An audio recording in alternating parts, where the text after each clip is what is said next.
Hello to the internet. Hello internet. Welcome to another session of Return to the Dales. Hello. Hello. Hey everyone, it's great to have you all along, and I hope this is going to be a good session. We left it last week in the mines of Tethyamar.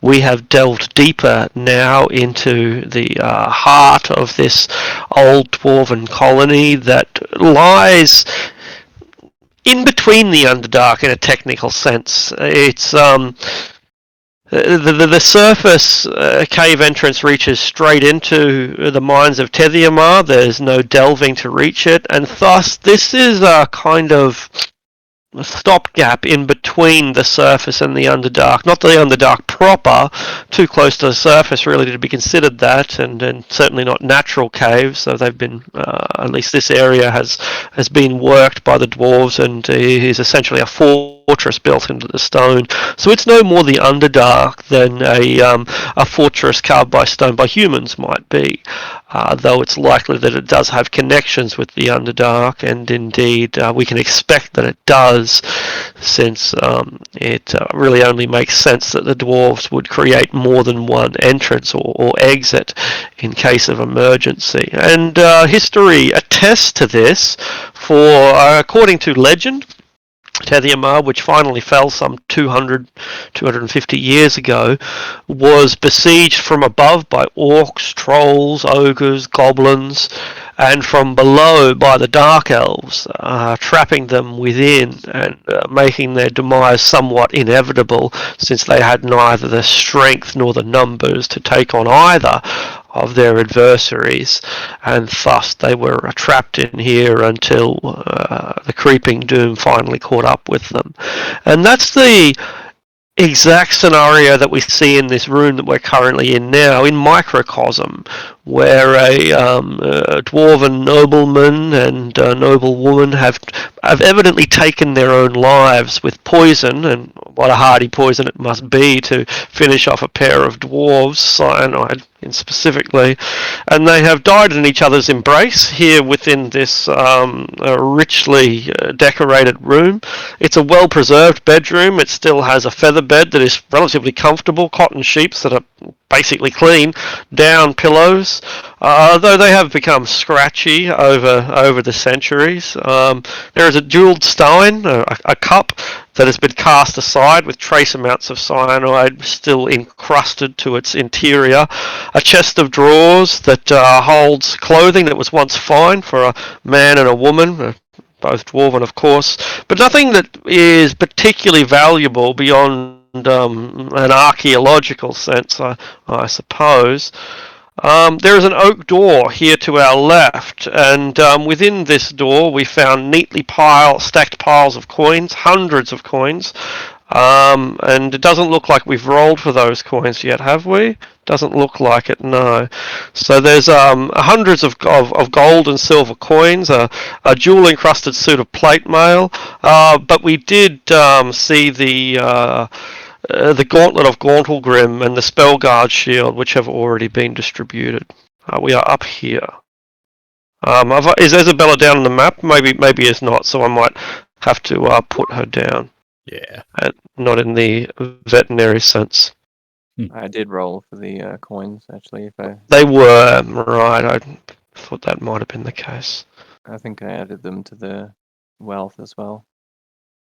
I would assume so if they've been rolled. And I do remember the treasures being distributed, so that makes a lot of sense. Yeah, I've got the bronze plate armor listed down, so it makes sense I would have added the coinage as well. Excellent. The bronze plate armor is perfectly functional, but not as strong perhaps as iron, and certainly no match for the magical equipment that we wear now. But it's more beautiful. Burnished bronze is, of course, a lovely ornament, and it's not showing any signs of tarnish. Bronze tends to green over time, an oxidization process, but since this has been effectively sealed off from any air, the amount of deterioration, or not technically rust, but rusting that has occurred is minimal. Alright. think we disassembled it into its constituent parts so it would fit in the bag of holding. Very good. Now these doors were welded shut, the doors that exit into the area that was protected by 4 steel guardians, better known as helmed horrors to academics. And so technically this door can't be open, at least not without a manufacturing process, a welding tool, or some magical device. But that's okay because we found a secret passage which led into here that evidently the orcs and goblins and trolls and such did not find, and thus we can depart through the way that we came. We're going to get ambushed by that S.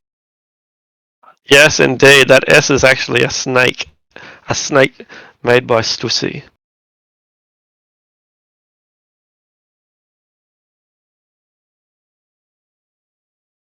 Right.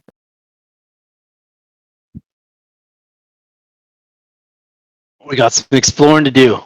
We do. Let's head back and see where we haven't been. Have we already gone down the passageway to the left out of this room? Oh, never mind. That's not a passageway. That's how we got in.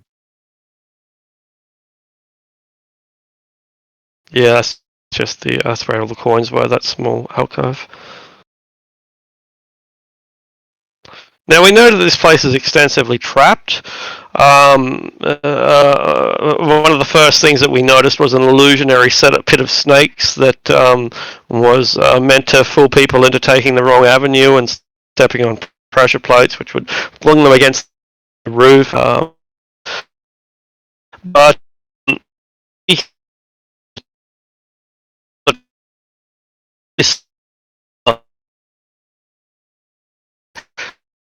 no, and several other creatures, and it's entirely possible that the traps that the dwarves set were unable to be reset since certain mechanisms are not self-loading, although others may be. In any case, we have explored a lot of this immediate area. The party split up briefly and wandered around for their own amusement or investigation purposes. And so we might reiterate some of our previous discoveries as you go from room to room, both to refresh your memory as players and also since your specific characters may not have been to a particular area. Yeah, there was like a hot furnace down that hall. So we're walking to. That's what I remember from last time. Mm. Yeah, like down here there was Yeah, a hot smell. And it's getting hotter. Like a metal forge.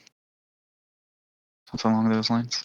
The Something doors like that I was particularly asking about were the ones that were the entrance to this place. Like where we had to put in the code or... Oh, right. Have they shut themselves? Yeah, maybe not yet. So we don't know if they will shut or not, but they are currently still open. How long have we spent here? Like not that long. Maybe 10 minutes. Yeah. Yeah, exactly. Well, Yeah. it's sometime over 10 minutes, because I remember I stopped to ritual cast a spell. Right. Then. Yeah, cool. Do we want to close the doors to make sure that no one follows us in? Aren't the Well, my concern is if we do close the doors, there might not be an obvious method to open them. like we were way down here last time? Yeah, like down here there's a door that's locked and has what Yeah. looks like a sort of cylindrical shaped keyhole. And this was the dining hall. Yeah, I don't think I've been down here. And this is where we got to look through there, but that's basically as far as we've gotten. Is this anything of consequence? This orange line? Another door that leads into the same dining hall that I think it is anyway. It looks like an entire wall actually. This is really weird. I'll open it up anyway. Oh, it's a Oh, I'm not sure what that is. I must have put that in manually. No, I don't. I don't understand. Probably some addition that I made myself. Perhaps I don't know. Like hidden secret door or something? Well, no, it's not. I don't understand. It must have been some sort of graphical error. Probably my own user error, but maybe it was put on there on the map by Roll20. Maybe it was their error. I don't know. So this dining hall features dead dwarves. It looks like the last meal that was served here was dwarf meat. They still have a skeleton of a dwarf set out the way we might put a pig, with an apple on the on a silver platter. The whole place is an absolute freaking mess. Hasn't been used for 200 years, but it's still a mess. It's still mummified remains of dwarven meat. The bones that have been snapped and chewed, and their marrow licked out by monstrous tongues, and it's a place of grotesque horror. Whereas to the south here, there is a set of 4 bars, 4 sturdy bars that look maybe too strong to bend, unless you're enormously strong. There is a soft glow of something orange, which we have concluded may be lava down at the bottom of this shaft. We don't know how deep it is because I suppose we're probably able to get close enough to see it. It's a couple of 100 feet deep, 200 feet deep or so, and heat is rising from up there as well as illuminations. So the soft glow creates the enough light for us to see the depth is about 200 feet. There is heat rising from up there. Even at 200 feet, there's enough heat that we feel it. The ambient heat, even at this distance, is pretty intense. The smell of sulfur and burning rock can be detected. And just as curiously, while that opens up down, another shaft opens up roughly the same distance, 200 feet, and up there you can hear every 3 seconds a clink, clink, clink, clink, like some great mechanical edifice that is repeating the same process steadily, making a chunky metallic sound very consistently in its timing. Like a disengaged gear kind of thing? Like a disengaged gear, just like that. Have we checked this doorway for traps? No. So I was about to suggest we do that. And then we can send in my homunculus servant as well.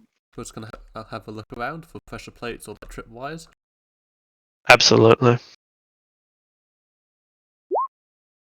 Ooh, 10, not too great. Nothing obvious, no. Mm. But these bars are strong. I mean, at least they're very thick anyway.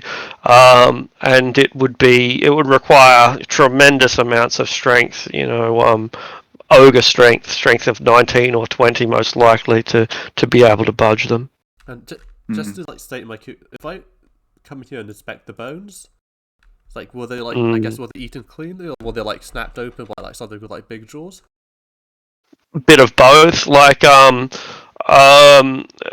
were certainly feasted upon, and they were consumed liberally, but not meticulously.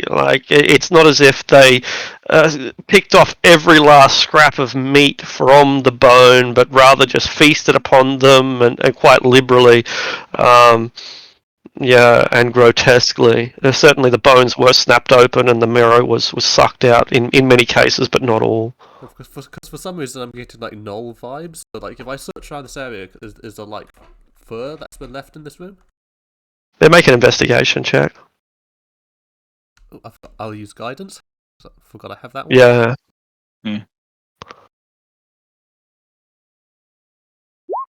At 26. Yeah. Most of the keratin, most of the material that you find that is associated with fur is actually hair, dwarf beard, dwarf scalps, maybe occasional bits of goblin hair as well, but nothing that you'd actually call fur. Okay, so it's probably goblins or orcs. Or maybe they just went insane and ate each other. Yeah, it seems likely. Did we check the door right here for immediate traps on immediately on the outside? This one, yeah, it was a 10. Rolled a 10. Okay. I'm gonna have my steel defender just stomp around right in front of the door then. Yeah, absolutely. So you're just gonna walk in the 4 blocks. Does anything activate? Does anything activate? No, it does not. No. Okay. Like, this Then just I'll have avoided you my trust his skill. Mm. I'll have my servant fly through then. Oh yeah, all right, no worries. So it opens up 200 feet up, 200 feet down. There is a strong updraft, though the hot air rises, and you still your little homunculus is able to fly down through it, but it would be like flying into a hot headwind if he does go down.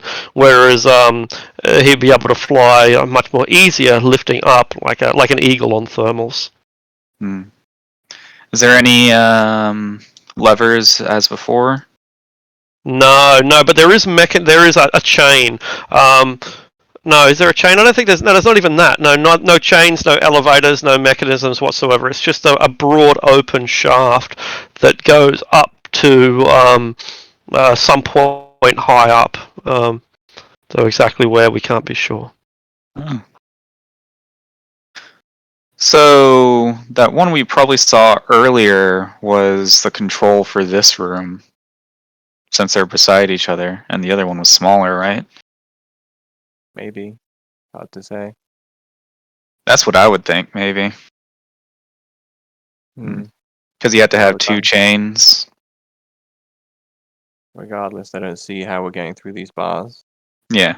So I suppose we'll press on. I think they're more of a safety measure than to keep people out for other reasons. They could be bent with extreme strength, and we may have that strength. It's like a DC, it's estimated DC of about 25 on athletics check. So I'm not sure if that's even possible for our party, or if that's the right number. Maybe it's only 20, maybe it's 30. But they are thicker and stronger than the bars of a traditional prison cell, which will keep in 95% of people in the first place. So pretty hard. Moga's got that cool gauntlets, and he's got an 18 strength.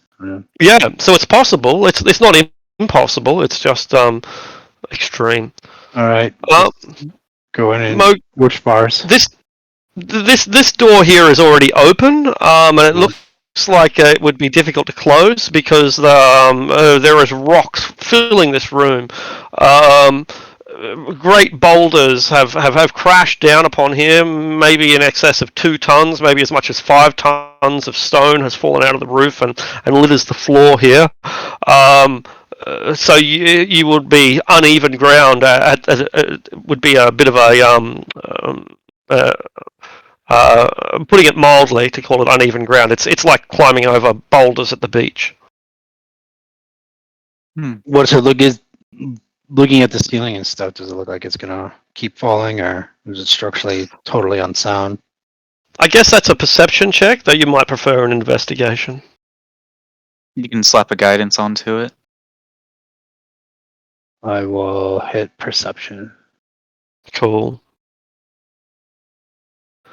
It looks like the roof has already fallen in. Whether it's going to fall again, that's unclear. But if it is, then it would be difficult to determine how or why it would fall. Like, is there a motion sensor? Does it work on body heat? Because if it's based purely off, let's say, pressure plates, then it's likely that 2 tons of rock is going to, more than enough to trigger the pressure plate without it being triggered by an extra 100 pounds. It's a perfect task for an imp or a helper to go scatter across and see what's on the other side. Sure. Wonder if it's better to send my steel defender because he's more replaceable. Sad steel defender sound. Mocha, is this where the bars are? The bars, yeah, Well, that's down right. here. Back here, where the Right. where the heat was rising from. Well, I'm just gonna try. Come back here and say. You said in athletics. All right, so like Mo keeps pushing, ahead or past the rest of the party. Do the party try to keep up with him, or do you just like let him do his thing and essentially wander off by himself? Flightless is as too a- cautious to just go rushing off after people. Like they can do their own thing. Yeah, Probably I don't sure. see anything, How- so I'm just following flightless. How Yeah. far? Is that the Like one I'm with not. light on my shield? Mhm. I don't have dark vision, so I'm just sticking I mean, with the guy with the we're- torch. Yep. I mean, if we were an infantry platoon, this is still even a squad. We'd still be Absolutely. like this isn't far apart. Like, trust me, guys. I was I was in this. This is like I'm walking around the perimeter of us. This isn't. I mean, an infantry guess- platoon would be spread out across this whole. A squad like us would be spread out. 100 feet probably. I guess mechanics. Yeah, we don't need to be yeah. in phalanx. Don't need to be in phalanx formation all the time. It's just a question of whether we want to be or not. I guess And Yeah, I'm he- not going to unexplored country. Like, just hey, what's up? You guys are all there. You touch the bars. Your side. Just walk past, and it's not like, hey, I'm gonna go recon, 1,000 yards forward, come back and tell you guys. So, and I suppose within the mechanics of the game, we're one round away from you. Yeah. Yeah, yep, that's another good way of looking at it. Yeah. I guess He's So also he's- the most. for convenience, I will do light if you want it on any part of your equipment. I'm good. I'm dwarfing my. for the bunny. For the bunny, cool. I'll give the bunny light. I'm just using a torch for that. There's my athletics check. Dang. Cool. Right, the I have rabbit those- should have light now. Those Also- All gauntlets right. give you an advantage. So cool. So there's 4 bars. Can you describe like the process of pulling them apart?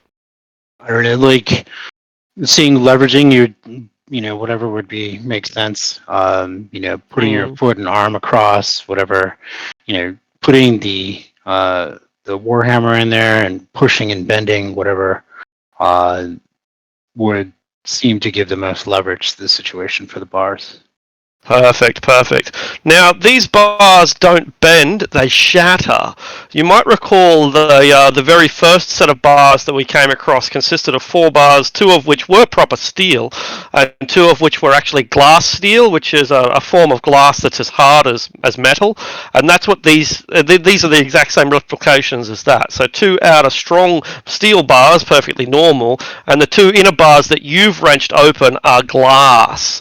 The glass shatters rather than bends, and fortunately it doesn't chop your fingers to pieces because you've got gauntlets on, but it does immediately release a great amount of poisonous gas.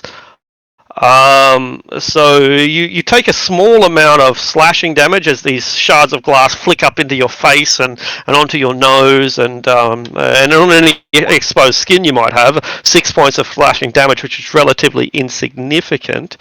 But the poisonous gas is released in a 30-foot area, which is going to be 1, 2, 3, 4, 5, 6. So almost gets flightless, but not quite. Just falls just short of flightless, but certainly gets the homunculus and Lady Eleanor caught right within it. The homunculus is immune to poison, so I guess he's not going to be affected anyway. But both Moog and Lady Eleanor, you are caught within a poisonous gas cloud.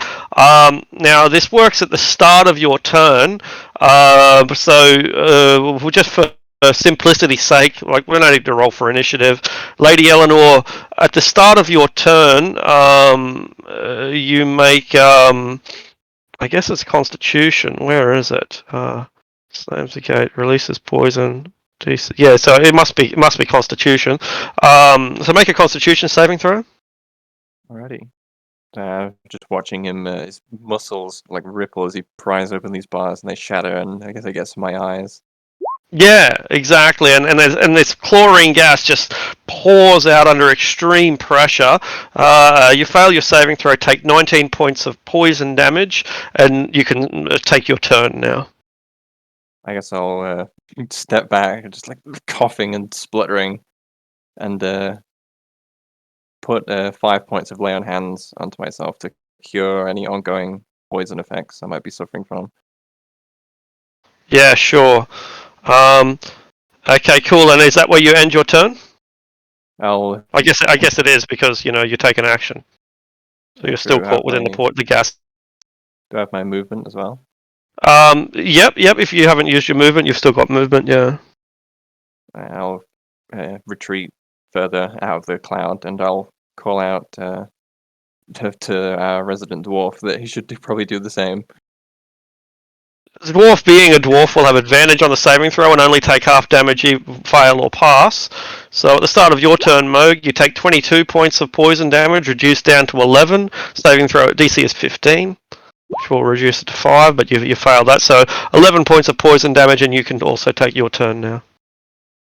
So I get is like I'm looking for the end of the cloud tunnel, like the wherever I The gas cloud. the gas cloud, and then get out of it. Yeah. The homunculus would try to pull him in the right direction. Yeah, sure. So that's 20 feet down the hall. I mean, I could always do my extra movement if I needed to. Yeah. But I don't know if I make it out of there, or do I need to use my second wind to get out of there?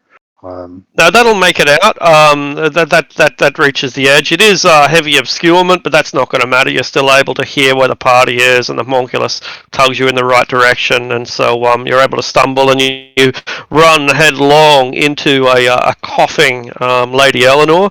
And the rest of you can all smell this awful chlorine gas. It stings your eyes and your skin and burns your lungs, but it doesn't cause damage in the in the hit point D&D sense. It's just highly irritating and disgusting, like being in a room filled with pool chemicals. Anyway, the gas seems to linger. Yeah, the gas seems to linger, although it will almost certainly eventually dissipate as the hot air blows it away. But for now, it remains where it is. Best idea not to be playing with stuff you don't understand. Nods along. Would I be able to see if there's any way we can chemically neutralize it with alchemist supplies? Yeah, wind is likely. There might be some kind of alchemical means of neutralizing it, like a whole bunch of sodium oxide or something to turn it into salt. But the air is going to do it more quickly than any chemical process would. Yeah. I suppose then we'll... A fan? Gust of wind? Gust of wind will work. Could the dragon wings just blow it away? Yeah, that'll help. It'll be a slow process, but it'll speed it up a little bit. It'll keep it at bay, if nothing else. Is it flammable? Potentially. Could be flammable. I guess that's an alchemical check. Yeah, alchemy check. Then I'll take that check. It's a good thing Flightless wasn't in its area of effect then, because he's carrying a torch.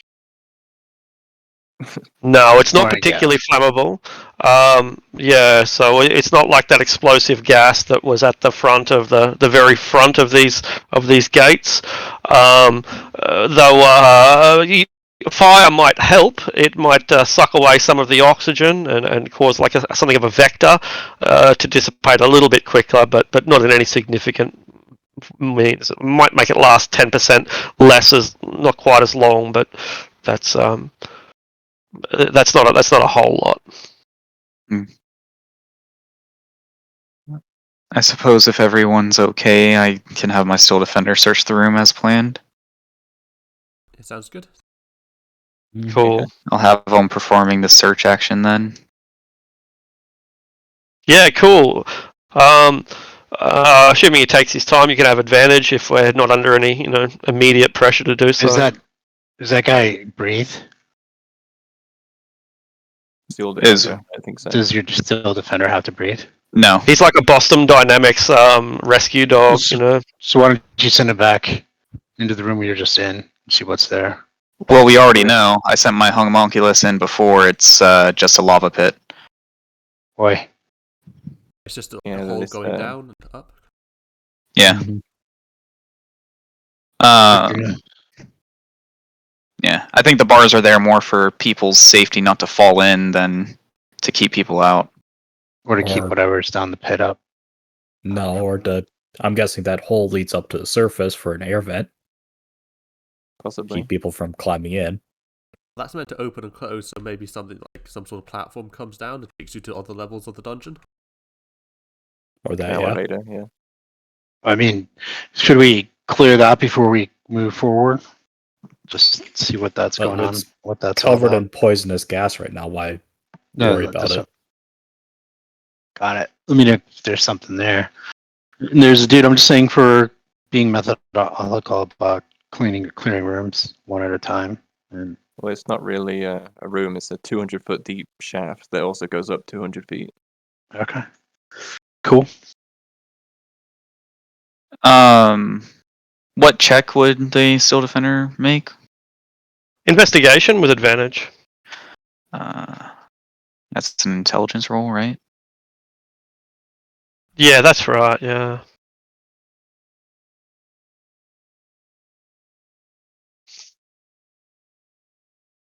The Steel Defender, it's spending so much time trying to balance itself on the uneven rocks that it forgets to actually look for anything. To be expected of an automaton, I suppose. Yeah. But walking around the place doesn't trigger anything. No. That's I guess means that the defender is kind of doing its job in that regard. The thing probably weighs about 100 pounds. And as mentioned to Moog earlier, the fact that there's somewhere between 2 and 5 tons of stone on here, the extra 100 pounds makes not a lick of difference. Looks like the trap was sprung. Yeah. Yeah. Suppose there any corpses crushed beneath the stone? I wonder. Any bones? Make an investigation roll, since the ground is pretty much covered in rock. Slap a guidance on it. Mm-hmm. Sure. Investigation, not my strong suit, but I'll give it a go. None that you can see. Before. Yeah. But the ground is as far as you can see completely covered in rock and dust. I'm gonna cast the white cantrip on my sword while I'm down here. Sure, I'll make that modification immediately. Yeah. You're at the front there, cool.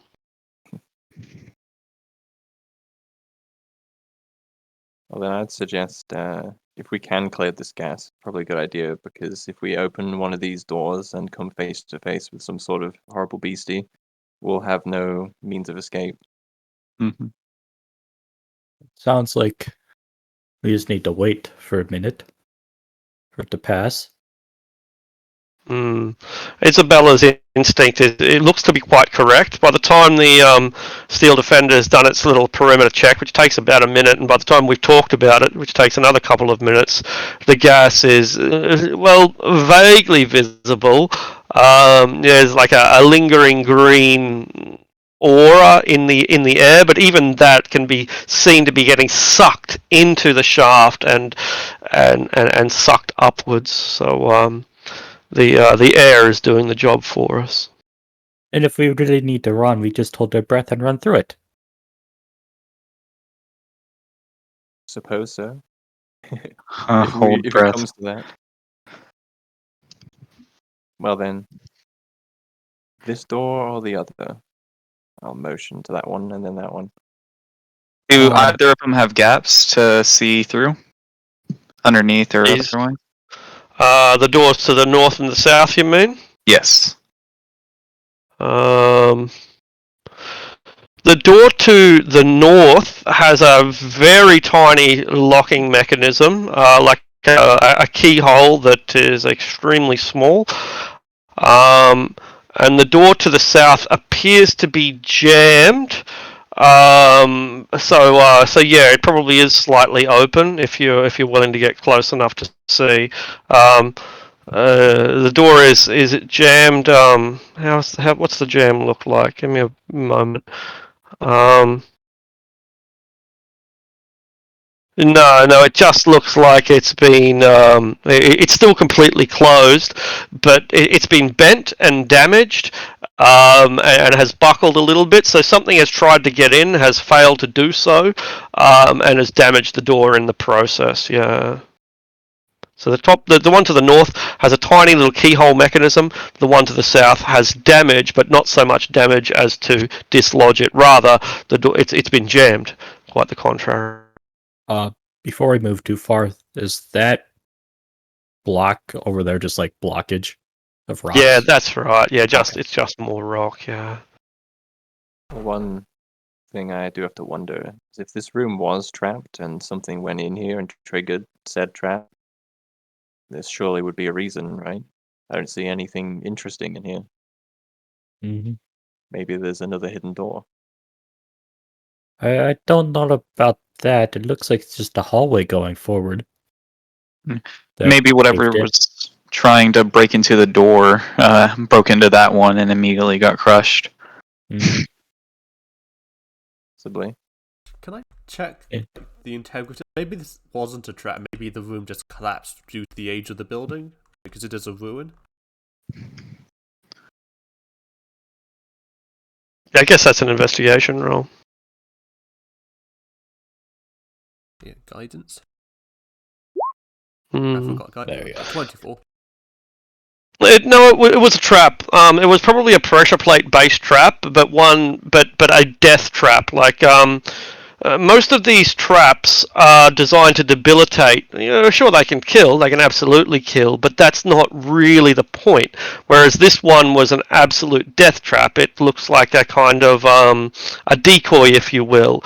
Imagine there's some kind of valuable in here, and you go in and access the semi-precious valuable, and rocks fall and everyone dies. That's what's happened here. Is the entire roof has collapsed, and there's no safe way of navigating through this room. It's just designed to kill. But one thing that you do find buried underneath the rock and therefore inaccessible until you remove the rock is something shiny. It looks like a little soldier or something. I mean a small statuette, like a figurine, perhaps 4, 5, 6 inches tall, and it's been dented and it gleams within your torchlight, or your light spell causes it to gleam. There might be some other treasures in here. You think that you see a dented and heavily scratched jeweled cup, like a goblet or something. So there are a handful of valuables in here. They've probably been irreversibly damaged by the rock fall, most likely. Scratched and dented and mangled. But the room appears to be designed to kill, rather than most of these traps can be avoided. This one doesn't seem to have that luxury. It just is designed to kill. Yeah, about 150 years ago, a different group of adventurers came here, and the DM did use rocks fall and everyone dies because he wanted to end the campaign. Something like that, yeah. But has it been 10 minutes since we found the other stuff in the automaton room? Probably close to, but not quite. Because I'll still have some detect magic left. So if I scan through the room, do I see anything gleaming? Yeah. Yeah, good call. So you see your little soldier, you see your gauntlet, neither of them glow magical. There might be something, completely buried under the rock, because I'm pretty sure that you need to have a line of sight for detect magic to work. I'm not certain about that, but I think that's what it is. If it's completely masked by rock, I won't see it, but yeah, that's what I thought, yeah. If that's not magical, okay. the cup not magical, yeah.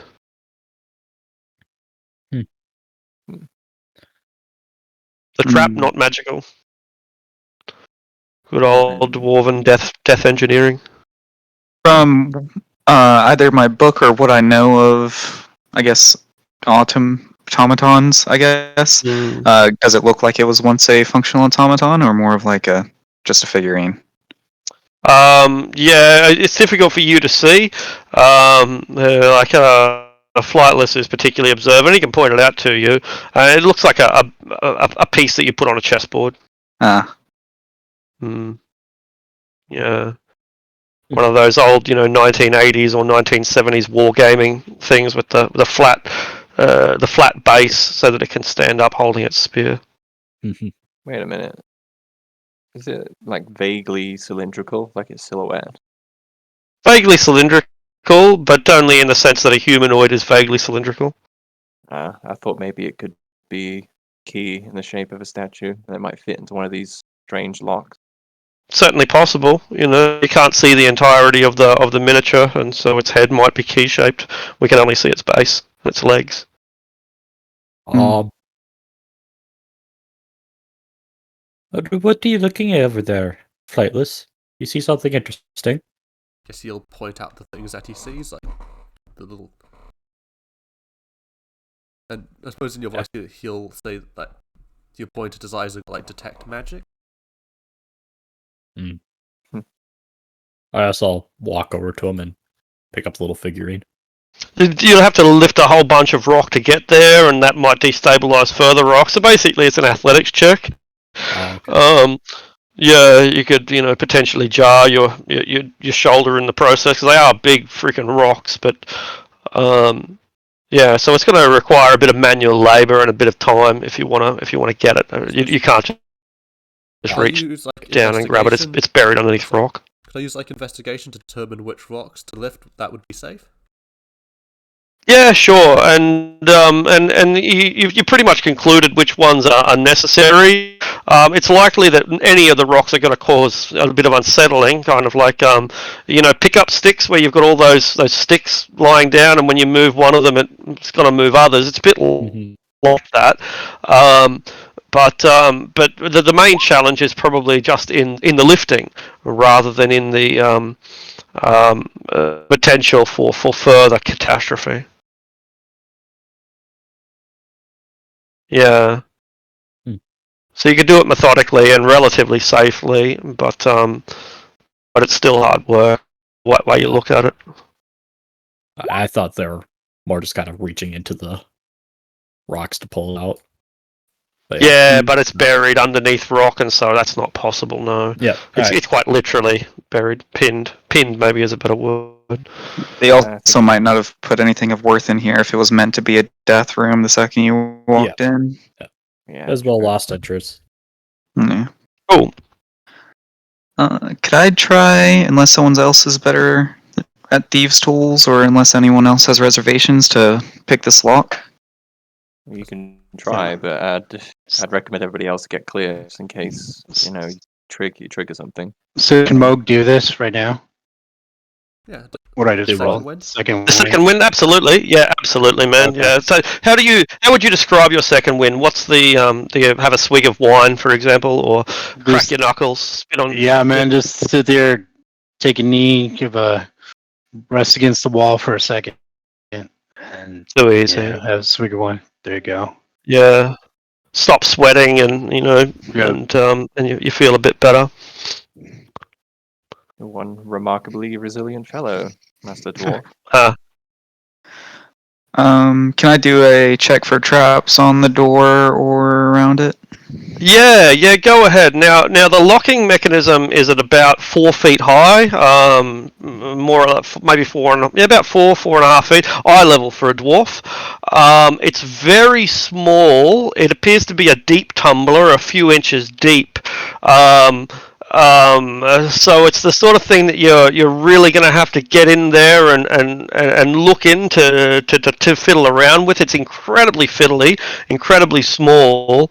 So yeah, you're likely to have to put your face flat up against the wall in order to work these extremely intricate mechanisms.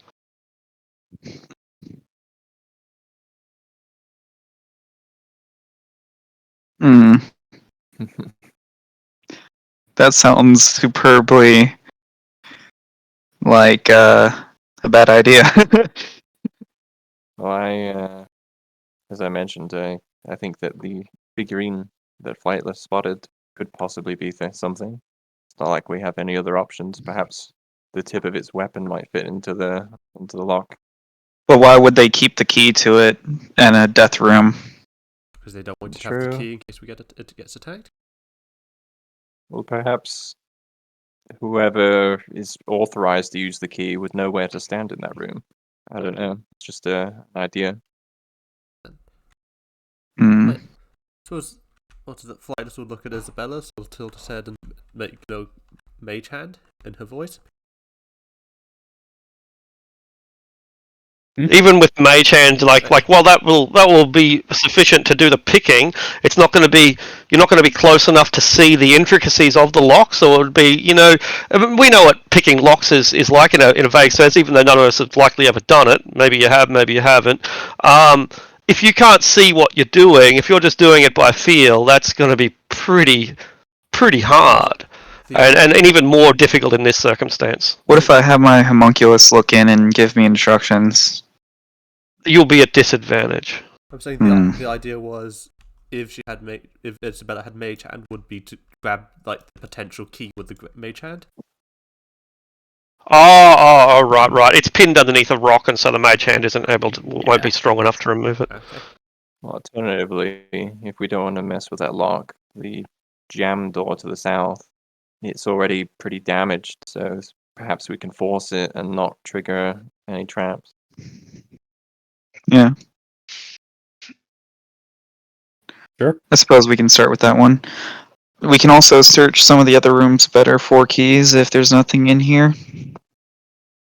I suppose. Like the feast hall. I'll check up and down these walls here for like holes that could like shoot out darts or like those spears we saw before.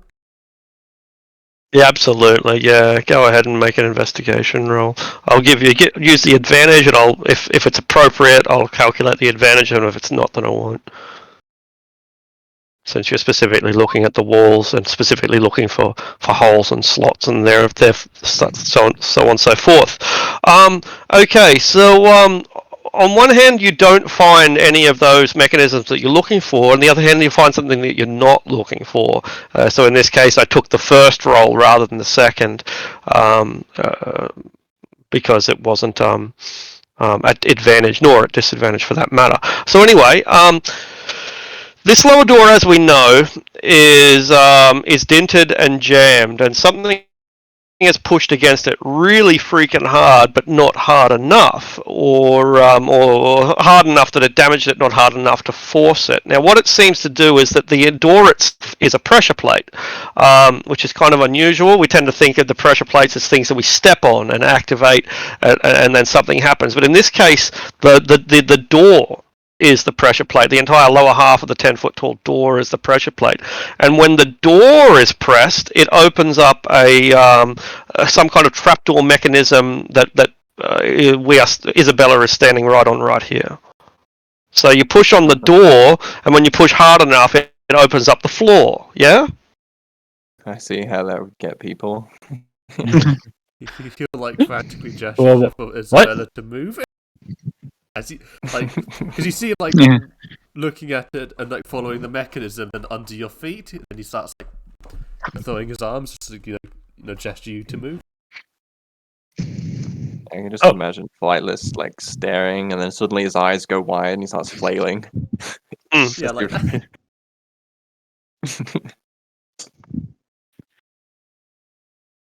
Then he so I guess point his finger at the door and make the So sound. it looks like the door is only open through force, since the mechanism, whatever locking mechanism, opening mechanism it once had, is broken. So the only way to open it is to force it open. But by forcing it open, you also force the trapdoor open. Whether that's a good thing or bad, we can only speculate. I suppose with the call from his forgery kit, he'll like mark out the trapdoor that'll like the parts of the floor that'll collapse when the door opens. Sure, it's a 10-foot area. So it's pretty big trapdoor. 4 squares. could Lady Eleanor's halberd maybe push it open? She pushes the butt against it. Potentially, but she'd be leaning over the edge since the floor is 10 foot and the halberd's only 10 foot long. So yeah, potentially, but she'd be teetering on the edge of the trapdoor. We can tie a rope harness on her and have everyone hold on. Sure, I could trust you. It's more a question of whether I would be able to apply sufficient force from that distance, though. I was I'll put how guidance on. strong does it look close? Because I think I could use my dragon just to run straight into it, and if it falls down the trap, it just fly up.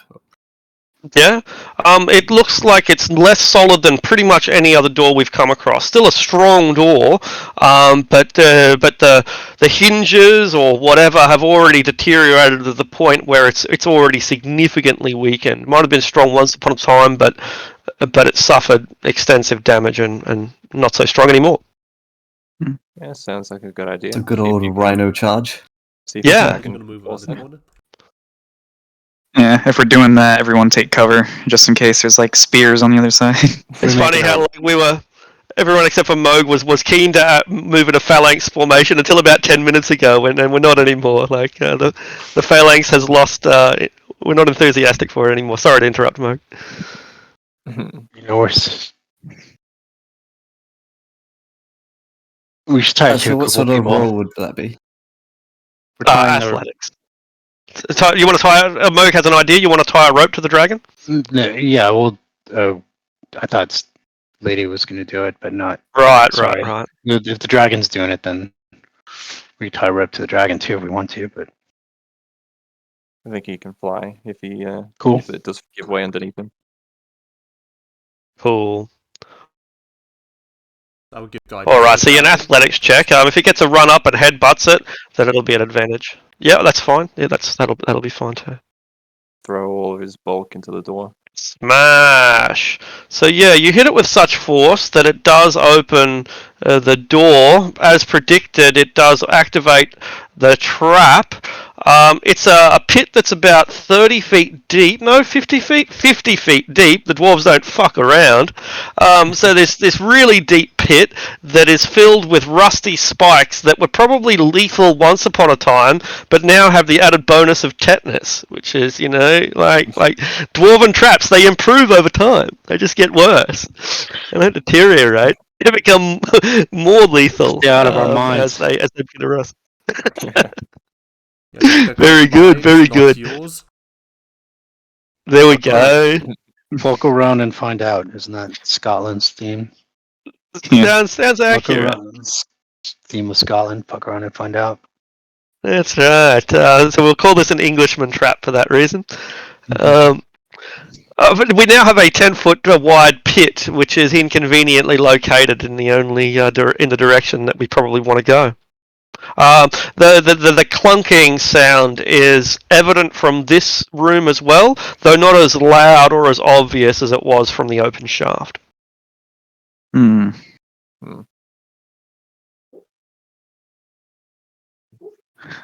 Vape water would be really useful right now. We were talking about that the other day.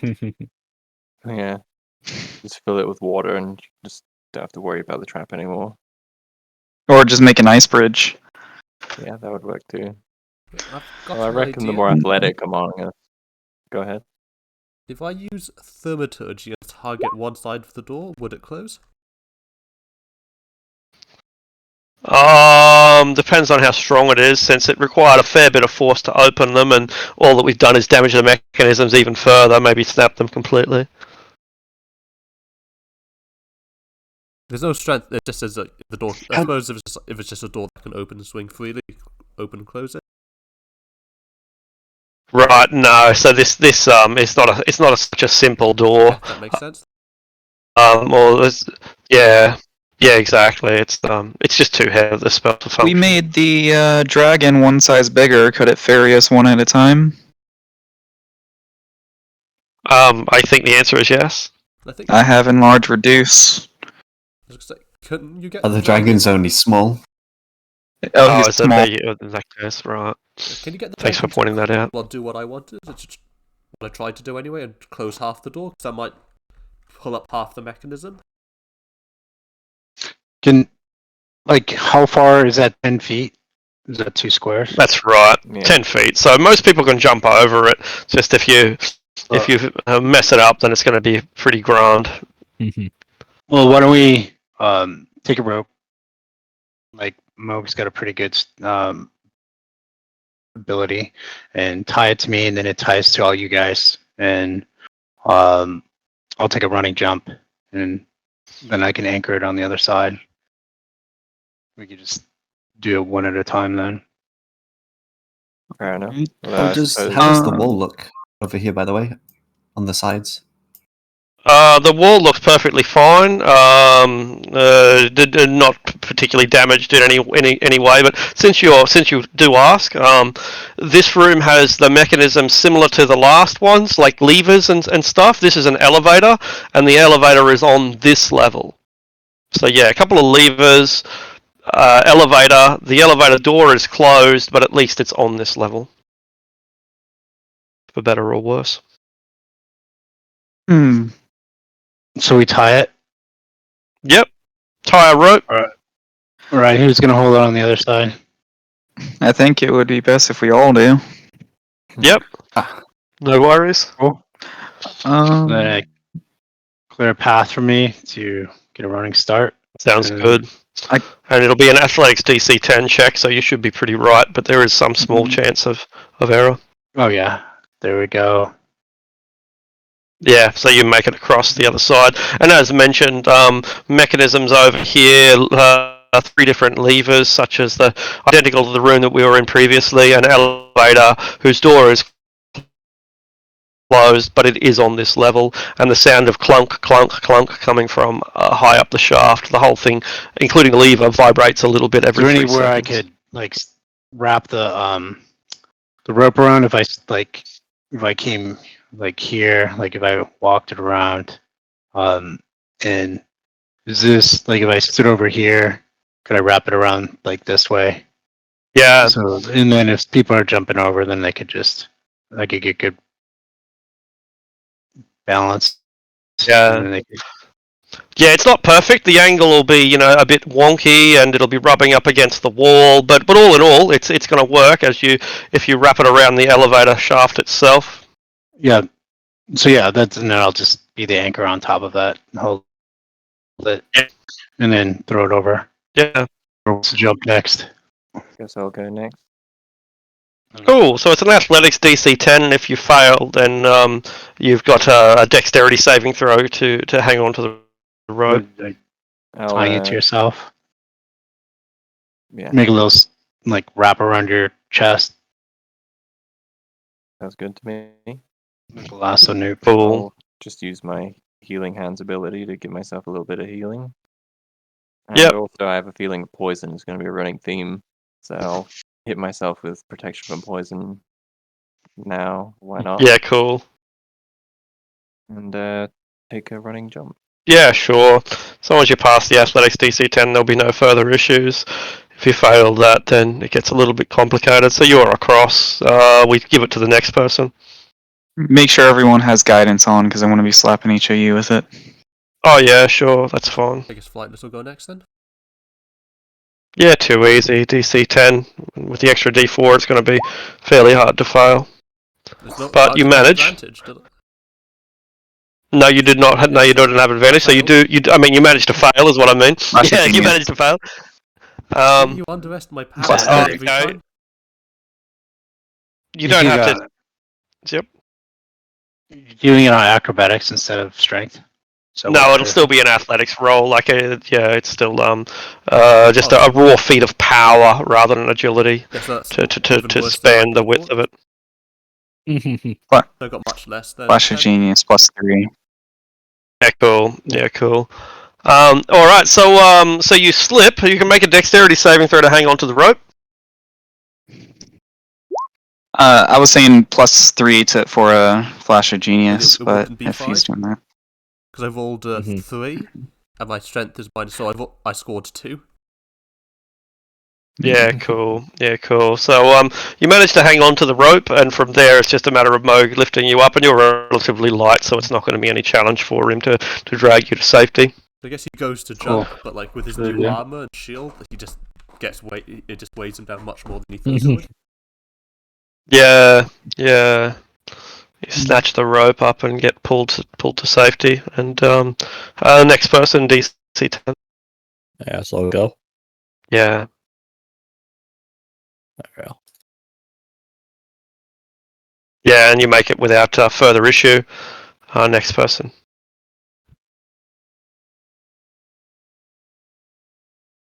Best if I go last because I weigh the most. I'll give that dragon some vision, by the way, since it probably should have it. Does it have dark vision? I don't think so. Cool. I'll give it. Yeah, dark vision. It does have 60. Cool. Yes. All right. So there we go. And I was more wondering, is the wall, does it look climbable? Because I've got like a climbing speed. If I could just climb along the wall or along the rope instead of jumping. Yeah. As long as you have a climbing speed, then you're able to gecko across. Yeah. Just climb along the wall instead of jumping, because I know I'll be the one that falls in and fails the deck save. Indeed. Why make a check that's not necessary? So I guess we're just down to the Steel Defender and the robot. Yeah. Okay. Steel Defender will go first then. Said it's strength to get across. Yeah, that's right, an athletics check. Yeah, Ooh. just raw jumping power, and you make it. Oh, that was Isabella's check. My mistake. And yeah, your little hydraulics in your ankles give you a boost, and you're boost across with ease. That was my Steel Defender. I still need to go. Here we go. Let's go. Do I have? Yeah, I do.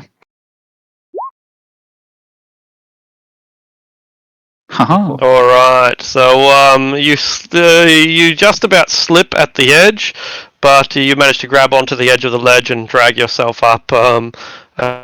Moog is there to give you a hand when necessary. So we find ourselves in a room with no exit beyond the elevator. I guess that's an exit. A couple of levers, identical to the last one. As I recall, there were 3 levers, up and down and open and close. And, then I can't remember what the third lever was for at this point. I guess maybe there's only 2 levers in this room, since the third lever was probably for the front door.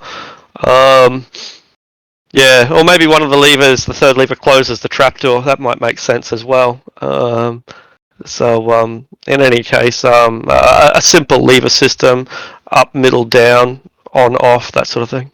Open, close. I kind of want to check the room for traps before we start flipping stuff. Yeah, sure. Are we able to see anything through these murder holes, or are they actually? No. No, they're not there. Yeah. Okay. Then it would be an investigation. Yeah.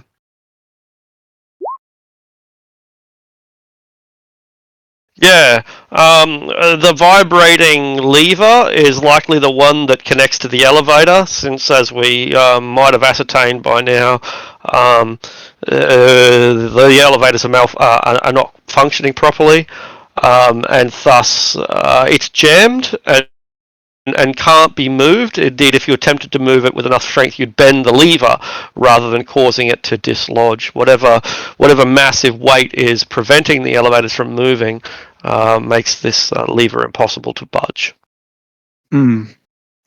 I could send my homunculus along the chain and see if it can find out what's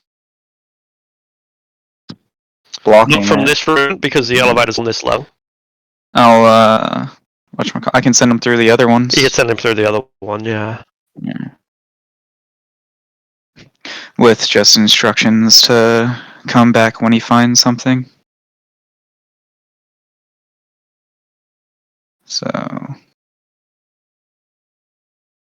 it's up this one, right? You want to go up the shaft? So, yep, no, that's entirely possible. All right, so I guess he'll be going up the shaft. All right, so I will place you on a map that's to your up, like so. Scroll your homunculus is. It flies up high, a vent that is permanently closed and apparently welded shut. So there was once an entrance to the surface, presumably to the surface. Probably opens up in like a, like a goddamn master villain's mountain fucking exit where where spy jet flies out of or something, a bit like that. But the dwarves must have decided that rather than having access or fresh air and an escape route, they've welded that thing shut, presumably to prevent orcs and their like from abseiling down, giant spiders from climbing in, and so on. Yeah, the gas has come and has killed whatever might have lived here. So there might have been like small lizards and tiny bats and little spiders, but that flush of poison gas that came through here half an hour ago has killed them all, leaving evidence that they were here, but like spiderweb, for example, but all the animals are dead. Does the chain run through this compartment, or? Yeah, yeah, look, I'm not entirely sure. I think it must. The elevator chain does not. But what I think there is here, and I'm not entirely sure, is a series of gears that are somewhere else that turn. So there must be gears. Okay, so do you see these steel mechanisms here, these boxes? Can you see those? Yes. Yeah, cool. So those boxes appear to are probably connected to a shaft, and that shaft is probably connected to a mechanism, and that mechanism can probably turn, which would open up the shaft above you. But as we've ascertained, it's welded shut, and therefore useless. So no chains, but or if there are chains, then the chains only connect to the roof, and it's not going to open anyway. Yeah. Then I guess it would come back to me, and I'd give it instructions to go search the other chute, and see if you can follow the chain. Yeah. Oh, okay. Yep. Cool. So you go back to the elevator, like go back this way, and then down this way, and over here, and down to the elevator. That's what you mean, right? Yep. Yeah. Yeah, cool. All right. So it can't. If it goes all the way down, it won't reach the bottom because the elevator is on the bottom level and therefore is preventing any access from entering the lower level. But it can go up. So once again, if you want to scroll upwards, you'll find yourself in a room filled with mechanisms, huge gears, and your instinct earlier that it's like a gear that's missing a tooth and therefore unable to function is correct. The machine here, such as it is, the massive cog system is still functioning. It is still being driven, which is a testament to dwarven engineering that 250 years after the civilization fell, their machines are still working, but it suffered enough damage that it's no longer properly functioning. There's one of the teeth has broken off.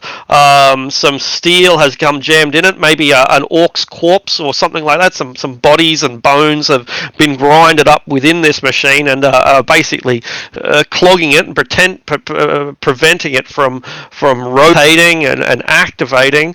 So it's an extremely large set of mechanical cogs which drive the elevator and possibly other functions as well, such as opening up the Skygate, but it's not working because the mechanisms are clogged and the tooth is missing. So it requires some pretty extensive work, some pretty severe elbow grease and engineering to get it working again.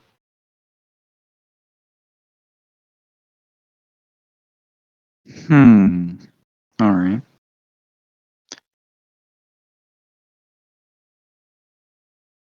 I mean, I suppose we spent a lot of effort in this room, so in the very least, he'll start like looking on the walls for like hidden panels or like I guess secret on the secret entrances. Must be thorough. Yeah, absolutely. Go ahead and make an investigation roll. Yeah, you'll have advantage since you got all. You're waiting for the homunculus anyway.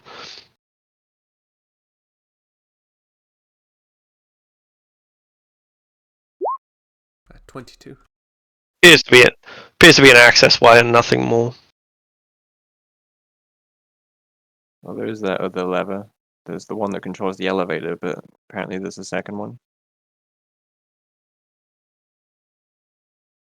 Yeah. Does I guess he could follow chains. Is this one gear controlling the whole facility's elevator system? It Or just seems the to be, sides? but you like there's no you can only make assumptions on that regard. But it does seem to be, yeah. I was thinking he could go through the chutes where the chain is fed through to see if it connects to the other one. Oh yeah, I guess that's right. Yeah, although it might be sealed behind washers or something like that, even too small for a tiny creature. Yeah, it appears to be pretty rigid, pretty tight. So you could try to follow the main pathways if you want, but there's no avenue small enough for you to fit through. Okay. Yeah, a fine creature, which is the next category down below tiny, might be able to, like a gecko, a fly, but the homunculus being 8 or 9 inches tall is too big. You said what's below tiny? I think it's called fine. I'm not sure if that category even exists in 5th edition, but it did in 3rd. Yeah, but it's one smaller than tiny. Like the size of a mouse, or not even a mouse. Even a mouse is probably too big, but the size of a lizard. I could try to Or a worm. reduce it, but that only lasts a minute. Yep. It's not going to be long enough. It'll take it that long to get up the shaft, most likely. Yeah. And it'll be stuck on the wrong side, and you'll never get it back again. I suppose now it would need further instructions, so it would come back, and then I'd tell it to try to investigate the hallway a little. Yep, cool. So it comes back, takes another 5 or 10 minutes, and it goes back up there, and so you're able to react reconnaissance with it.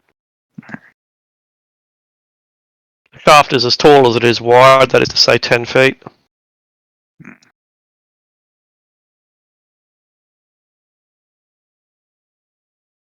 The clinking is getting louder again, and you find a nearly identical mechanical system. Not really nearly identical, actually. The main flywheel is a lot smaller than the other one. Evidently, the big one that is grinding and missing its tooth is the main power, and this is more of a supplementary room. The elevator shaft here descends down. As you might recall, the elevator is on the middle level in this one, and so you could fly down, but you still wouldn't be able to reach the rest of the party. There is a huge statue made of iron that is that notices you, invisible or not. It notices you. It doesn't attack or raise any alarm. It just spins its mechanical head in your direction. It has a warforged kind of vibe to it. It's not just one single sculpture of steel, but rather a system of mechanical clockwork parts that have been put together into a device that is not unlike a warforged. It has a symbol of a metallic fist, like a gauntlet, encrusted onto its chest, and it notices you but takes no further action beyond following you with its head. Doesn't move. Is that the Dell's own symbol? Yeah, that's it. Yeah. Yeah, it looks it's like a stylized gauntlet. Yeah. Does he have any markings on him, like wording? No words, no. Just not a tabard, because that would imply that it's cloth, but rather an engraving or an embossing. And what of you said the mechanism for the elevator does look intact? Yeah, that's right. Yeah, that's right. This mechanism looks like it's intact but not working. It vibrates every 3 seconds, the same as everything else. Like it's probably connected to the larger flywheel and is unable to be driven because the larger flywheel can't drive either. The gauntlet looks like an image I'll post in Discord. Hey, I think I recognize that gauntlet. Isn't that the same one that he has on? It's identical, yeah. Yeah. That's funny. Did you say that the one gear isn't working, or if it's just disengaged? It's not functioning, probably because the main gear, the larger gear back in the other room, isn't functioning. So as the main gear attempts to spin, it keeps missing because it's missing a tooth. Clunk, clunk, clunk. It just goes forward, back, forward, back, forward, back. And so when that happens, it causes this entire system to vibrate, which causes the chain to vibrate, which causes the elevator to vibrate, which causes the lever to vibrate. So yeah, there's just like a chain reaction, a catalyst, as one piece of the system breaks, the whole fucking thing breaks. It's no longer functional. All it needs is one missing tooth. That's the both the beauty and the weakness of this high tech engineering is while it's magnificent, when something goes wrong, it goes catastrophically wrong. The only thing that I could think of was maybe to give the homunculus like some heated metal or something along those lines, like a block of heated metal. It's going to be more specialized than that. It's like going to be it's more technical than just putting on a bit of molten steel. Like the old piece. Can the homunculus deliver touch spells? Yes. There's also like corpses that had been jammed within it, though. Like orc bones are stuck within it, so it's a lot of work. It's more than just it looks like the orcs have probably tried to fix it themselves. They probably had your idea. If I just get a piece of steel and put it here, maybe it'll. My hand! Ha ha ha ha. I was thinking because we found the missing, the broken piece from the tooth. We could deliver mending through it to fix like the cog. And it's still be jammed by bone, though. He can try pulling on the bones, and he can't get exhausted, so he'd eventually probably be not strong enough. No. Yeah. Yeah. Yeah. It's no small job. It's possible to repair it, but it's not a small job, and it's made for someone strong, like a dwarf. Yeah, engineers, physical engineers, boilermakers tend to be tough. I guess he can't really go through the doorways easily. But does this place not have stairs? No, it has elevators. It's a fire hazard. Yeah. Somewhere in the afterlife, I bet the dwarf is still getting told off for that. Like he's gonna be eternally locked in the afterlife for this one point of failure. Well, his counterpoint is, hey man, like that was what prevented the orcs from taking over. So I stand by my engineering. It functioned as long as there was dwarves to maintain it. It functioned, and when the dwarves died, the whole thing stopped working. So I stand by my invention.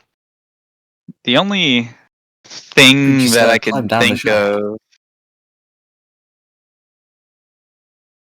Well, we can't climb down the shaft because both of them. We can't get into the one that's we're beside, and we can't go down the other one because it's blocked by the elevator.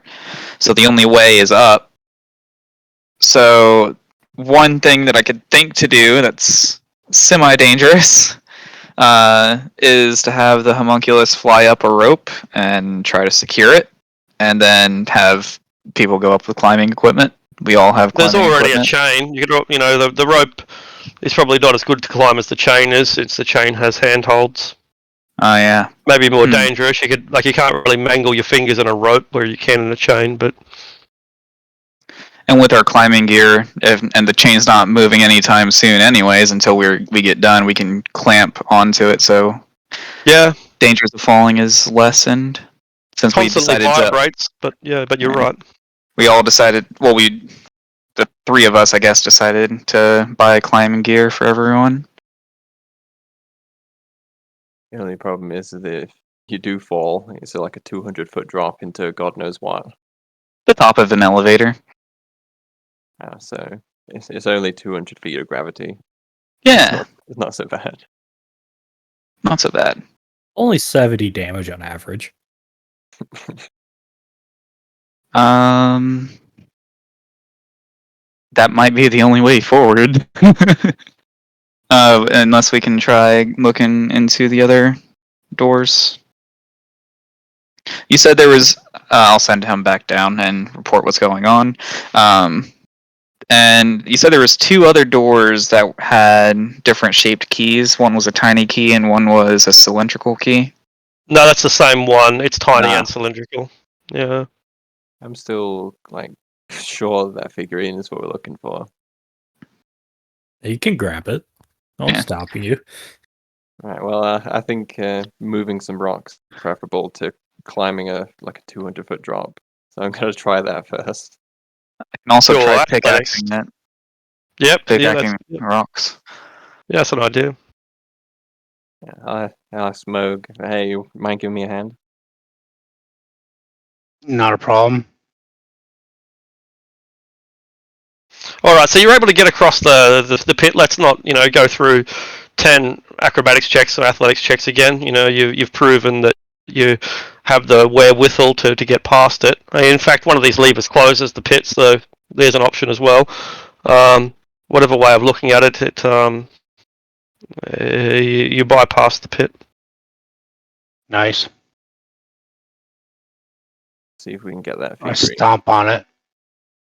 Yeah, it One holds foot. solid, man. Yeah. There you go. Yeah, it's like the mechanism works. If it doesn't, if you don't activate it correctly, it doesn't activate at all. So good old dwarven engineering. Mm-hmm. So I guess we can start working on breaking it. Yeah, I'm just moving enough rocks to try and get access to that figurine. Because another thing that makes me think that it's what we're looking for is that it had all this rock fall on it and it wasn't smashed into a million pieces. So it's made, of some sort of durable substance. Mm. And you said it looks like a chess piece. It's like taking the king. Yeah. Maybe more like a Napoleonic, in those battlefield games before Warhammer was invented, those ones, or a toy soldier. You know what a toy soldier looks like? Little plastic army men. Mm-hmm. It's like that, but metal. Hmm. Yeah. Alrighty then. If being assisted gives me advantage, right? Yeah, that's right. Yeah, athletics with advantage. Yeah, cool. Then it takes about 10 minutes for you to lift up enough rocks to get down to it. Maybe not quite that long, but in any case, it takes a few minutes. And you manage to free not just the little miniature, but also the goblet. Mm. The goblet is scratched and dented. It has jewels that are also scratched and dented, but they're still semi-precious jewels. So it's not valueless. On the contrary, it's worth a bit. And the little figurine is a mithril soldier, but it's bent completely out of shape. So the fact that it's mithril and the fact that it was once precious to somebody, again, makes it pretty valuable. But if it were ever a key, then it's buggered because it was buried underneath stone and bent completely out of shape. But there's no indication that it was actually a key. It just it looks completely flattened. Mm. Could I try mending on it just to cover all the spell bases? mending? Yeah. Yeah, it works just fine. It restores the value. It's now worth 200 gold pieces, but it's not a key. Evidently, it's just a finely detailed dwarven warrior toy. Would I be able to mend the goblet too? No, because the jewels are completely scratched. They're not broken or anything. They're chipped and shattered and cracked. Yeah, they're deeply flawed now. So still valuable, but irreparable. Yeah. All right. Irreparable. Very well. It's worth a try, I suppose. Yeah. Absolutely, it was. You got some small amount of loot.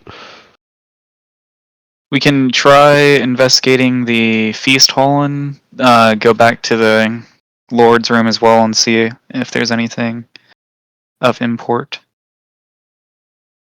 Good try.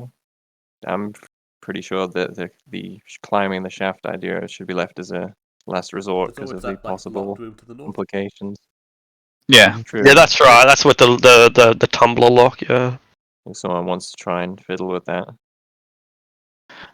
I think trying to pick it should also wait until we make sure we can't find a key, because I don't like that wording that Arctic gave me. You gotta put your eye up to it, man. Yeah. Yeah. That's pretty normal for picking locks. You're normally going to get right down to eye level and fiddle around with it from a few inches distant. But in this one, you've really got to get right up to it to look at the side of the mechanisms. It's not enough to. If you think of a modern key, right, it's not enough to see the outline of the key. In this one, you've got to see the internal mechanisms as well, and the only way you're going to do that is the only way you're going to get the right angle is to put your eye right up against it. It's just too deep for you to see any other way. It's gonna be the the saw gun in the bullet hole. Not the gun in the keyhole. Oh man, I should have watched some Saw movies before making this dungeon. That's a great idea. Yeah. Sorry, everyone. But I guess we can do in-depth investigations of the place. True. I'd rather scour the place and not find a key and then commit to doing the climb rather than to do the climb and then find a key later and realize we didn't need to do it. Mm-hmm. So, who has the best investigation roll, maybe? I have +6. Oh, it's definitely flightless. Everyone turns towards the bird. Yeah, Yeah, mine's he's good at finding shiny things. +8. We haven't investigated the thing with the dead dwarfs. I was going to do Just an peeked investigation our on heads the in. door to see if there is a Saw type trap that will attack you if you mess around with the lock. If you mess around with the tumblers. Yeah, worth a shot. Yeah, once cool. again, So it'll be an check for those investigation holes check. that probably shoot out spikes. I guess in particular around where your head would be if you're trying to pick this lock. Yeah, okay. I guess guidance.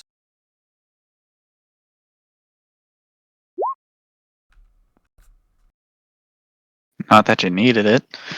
Okay, cool. Yeah, So, 31. as it turns out, without the investigation, we wouldn't have known how to pick the lock in the first place. That's how intricate it is, and it really needs to be studied before an attempt can even feasibly be made.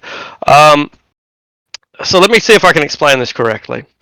The mechanism is, as you already know, very complex, very deep, and requires a lot of fiddling, not just like a single kink, but rather a lot of mucking around, and ultimately, in addition to the complexity of the lock, there is a tightly wound spring, really powerful and tightly wound, connected to some kind of unknown device. You can't see what device is activated, but if the lock is picked incorrectly, that spring will go off, and then something will happen. Though even with an investigation check of that height, you can't determine what will happen. You can only determine that something definitely will. So if you pick the lock correctly, use the right key, whatever, then there'll be no problem and the spring won't activate. If you, in your intricate fiddling, accidentally dislodge that spring, the spring will be unwound, will activate, and something will occur. I suppose an explanation, he'll make the lock picking sounds with the sound of a straining spring. Then click on the door opens, but he'll do a sound like if the spring breaks, then he'll sort of shrug. Boing! Uh-oh. Yeah, I suppose we should I look guess for a yours? solid key then. Hmm. Oh, Yeah, don't have many options that aren't incredibly dangerous at the moment. Yeah. well, Flightless, you're pretty good with your hands and you have a good idea how it works now. Why don't you pick it That was open? because I don't have proficiency with lockpick tools. Huh? Aren't you a rogue? I got them swapped. I swapped it for forgery kit. Oh, that's right. But I have a +9 for those on me. You're still going to have to make the investigation check yourself, though, just to study the lock and try to work out how it functions. Okay I then. think given Hmm. the dimension, because how big is this key that would need to put into the lock? Must be at least 5 inches long. Can he forge a key? Like, since he got a 31 on investigation and kind of intimately knows what's going on with it. I think potentially, yeah, potentially. Did It'd forgery kit draw what the key would look like? again potentially. Whether you can manufacture it's another thing. This is like this is more complex than any lock key that I've ever used in my life. Possibly as complex as any key that any of you guys have ever used in your lives. Our keys are basically 2-dimensional, more or less. Obviously, they're 3-dimensional, but it's more or less a flat device with a series of grooves and hooks and teeth. Whereas this key that you would need to be would have to have things coming off in different directions, like a morning star, like a mace, and so you'd have to push it in there, and then you'd have to activate it so that it springs out and then twists. Like it's a really advanced device. It's highly technical. It's very much a cylindrical 3-dimensional key rather than just a series of nicks and grooves and cuts. This thing has triggers and levers and. So is there anything arms. on the gauntlet? Is there anything on the gauntlet? Since that thing looks like the gauntlet, that looks like it might be having the key.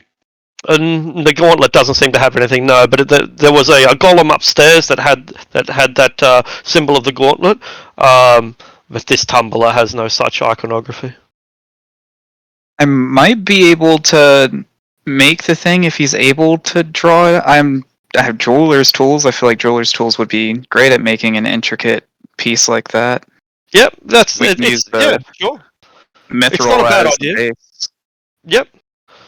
Yeah. Do you have like some kind of ability to manufacture, or do you we don't have a forge, not handy at least. Do you have the fabricate spell or something like that? Is I guess what I'm asking. No. No. So so it can be done, but sculpting a mithril key with nothing but a jeweler's kit is challenging. Possible, but challenging.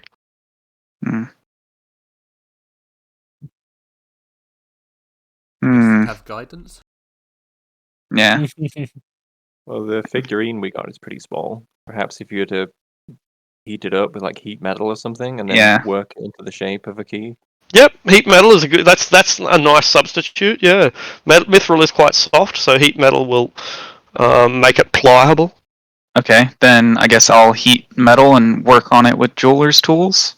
Oh, go ahead. Yeah, go ahead and make a jeweler's tools check. And then don't make the check yet. Don't make the check. Oh. You make the key. The key is good. As far as you're aware, it's perfect, but you won't know until you try. All right. Dear. So I'm gonna have to have everyone run away for a little bit. So I guess we will use what is it? The two things, guidance and I'm gonna Flash of genius. flash. Yeah. I've called it flash of nerd on my global save modifier. Are you gonna have? I wonder if one of my automatons. Yeah, I was about to say. I wonder if I can have one of them turn the key. Guidance probably won't work because it'll take more than a minute, and guidance only lasts a minute. Okay, fair enough. I was thinking. What if the guidance is on myself while I'm doing it? Yeah, but it can't be used on a check that takes more than 1 minute because guidance only lasts for 1 minute. Like that's the duration of the spell. So if a check takes longer than 1 minute, guidance can't be used on it. Yeah, I guess, Okay. And this takes longer than 1 minute. Flash of Genius only then. That will work, yeah. The Bardic DC Inspiration for would it, work, but we don't have it, but it would. DC for it is probably going to be super high. Probably going to be very high. So the most intricate, it's more intricate than a modern day lock. So, yeah, really hard. I'll have a minimum roll of 16. That's good. So, as long as I get semi-high. Plus, Wish I could I'm get more high. than willing to I'm more than willing to burn inspiration for it. So yeah, I guess I'll start crafting the key, and I'll have one of my probably a Steel Defender twist it. All right. Are we all positioned where we're positioned? I'll No, move back some more. I'm also I'm gonna move back a lot. I don't like it when the DM says that. I'm also going to Sorry. remove the mythical figurine from the party wealth because its Yeah. value would have been Compromised. voided. Yeah. So does the Steel Defender get down and look into the hole? I guess, or it doesn't have to, but I guess it does. I guess it would. I guess it would, Yeah. All right. So go ahead and make your check now. Boom. Pressure. Just imagine like all this tension, like the trap broke years ago, or it does 1d more damage. Oh, 28. Don't mind the +3. Click. The door opens. The spring is not. The spring is not activated. You're looking into a treasury. There was a reason they were protecting this door so well. It's a treasury. It's filled with gold and silver and copper coins. Scattered among the coins are a large handful of diamonds and rubies. And there is a pair of stone statues, dwarven warriors, one male, one female, and they stand at attention. Although they're carved from a single stone, their weapons are a separate piece of stone. Big hammers, massive mauls or war hammers, so it looks as if the statue and the hammer are individual pieces. I'll I wonder cast detect magic. Yeah. Well, They are magical. I think they would be maybe abjuration or transmutation magic. Maybe. I guess Yeah. follow suit with the detect magic while with ritual casting. Yeah. I thought that is that what did you just do? Sorry, Ellen. Not Eleanor. Isabella. I just straight up cast detect magic. Oh, you cast it. Yeah. That's what I thought. Yeah. So they have I think it's probably abjuration or transmutation magic. It wouldn't be conjuration or necromancy. It's not illusion. It's not evocation. So, yeah. We can. So I have an idea that might keep them from fighting us. Is if Mog walks in, claiming dominion over it. Yeah. If he's wearing the gauntlet and he walks in, they might recognize him as authorized. Yeah. And you can claim dominion over the mines of Tethyamar. It's worth a try. You want to go for it, Mog? Yo. I'll have my thing slapping guidance on you if you need to make a check. All right. So, is there anything that you do in particular, Morg, or do you just walk in there bearing your bling? I get my gear ready, my shield up, but I walk in there king-like and it's the place all magnanimous and king-like, I guess. The stone statues begin to move. They slowly raise their hammers. Like raise them like I'm heroes in a salute. Well, yeah, more like arming themselves. They grab the hammers and lift them high as if they were going to do some quarrying. I'd say stand aside. What language do you use? Dwarven. They lower their hammers. Hey, it seemed to work. We're friends, boys. Sanities. They don't take any further action. Like I'm sure. giving I'm them just talking to them. gradual. I'm talking Yeah. inanimate objects. Yes, I get it. You're right. Yeah. You've given them the command, and now it's just the rest of it is just gibberish. No, Yeah. they- Often they- give me Talking to a 20. dog. They drop their Yeah. hammers and just go to the break room and have like a donut. Been waiting for that donut for 300 years, but got that break. That's right. A stonut. Sorry. Good job, lads.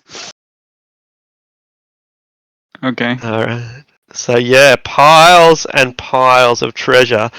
Was it worth sacrificing the mithril figurine? You decide. I certainly think so. Or just a Would like flat to do the 1,000 honours. gold. Like, even that on its own would be worth it. Exactly. Can anyone work out like what the trap would have done? Can anyone rather guess what the trap would have done? Destroyed everything inside. No.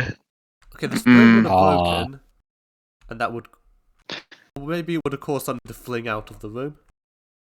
The door's like... Yeah. Because It takes out your eye. You something put like your that. eye to the lock and the spring activates it. It is like permanent disfigurement, permanently lose an eye. Yeah. To be flightless and blindless. Exactly. Flightless and sightless, yeah. So it's a good thing I Yeah. rolled above 30 on the investigation on that one. It was. It was. And if y'all don't mind, I would kind of like 3 of the rubies for potential homunculus servants if this one gets broken. And a place that can't be salvaged, just so I can have them on my person. Well, it depends. Do we roll more than 3 rubies? That's Or do we even roll 3?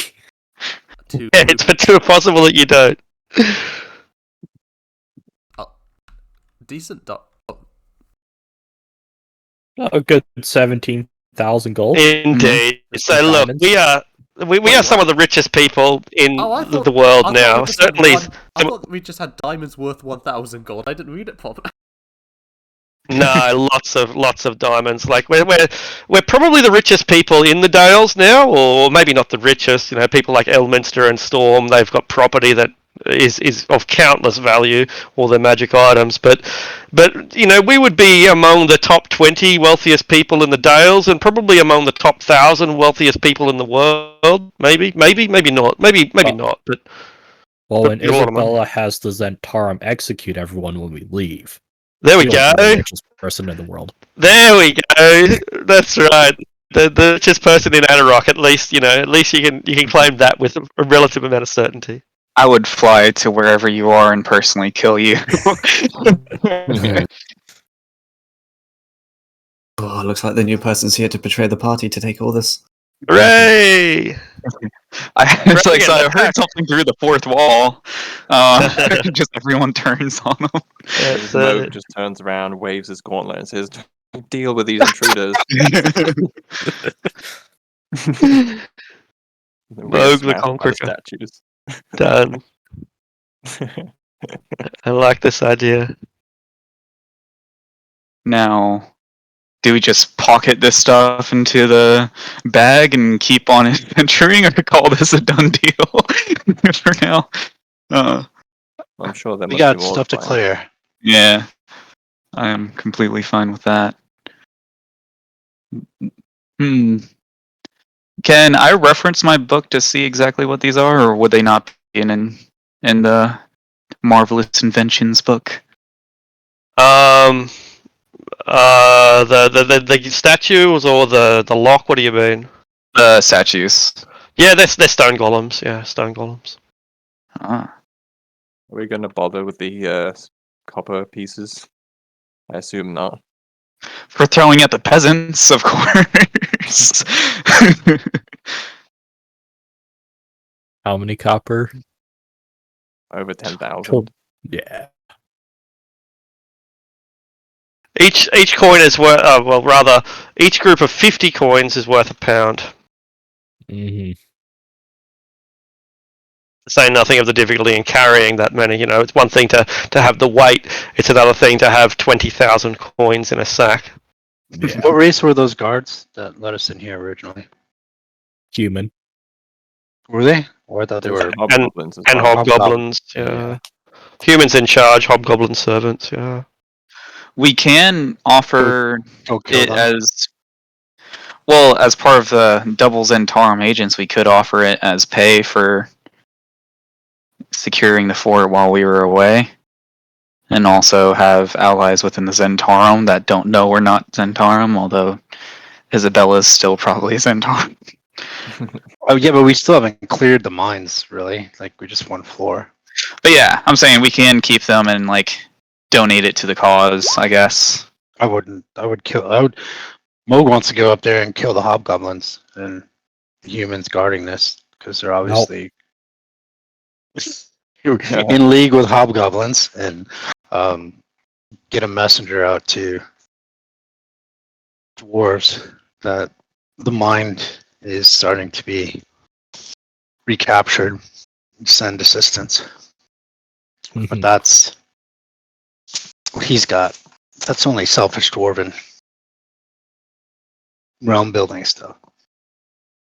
We got the evil human empire backing us, so. Yeah, I would side with you on that, but it would throw a wrench in the works, unfortunately. Yeah, something that we've been nurturing for a few days now, or a few weeks. And we would have explained the situation to you a little. In fact, I think the story that I would go with is you're here as a guide more than anything else. Well, I do wonder how long. Mercenary guide. That's Yeah. fine. Hmm. But I still want to. Starting to get lustful thoughts of claiming this for the dwarves and smashing hobgoblins. I mean, the statues. Wild creatures guarding the gate. Yeah, the Just- statues recognize you as the rightful ruler of this place. Just turn them loose inside of the thing. It's like, oh, I well, wonder. the door was left open. I wonder if they could follow me out. That'd be cool. Follow me. Just set them loose from the guards. I don't know, maybe. When we're done here, we should actually come back, and you should say, Test it well, out. yeah, like dark forces have taken over this settlement. Go deal with them. Or I But, could just say, yeah. "We need your help. Follow me," and see how if they obey commands.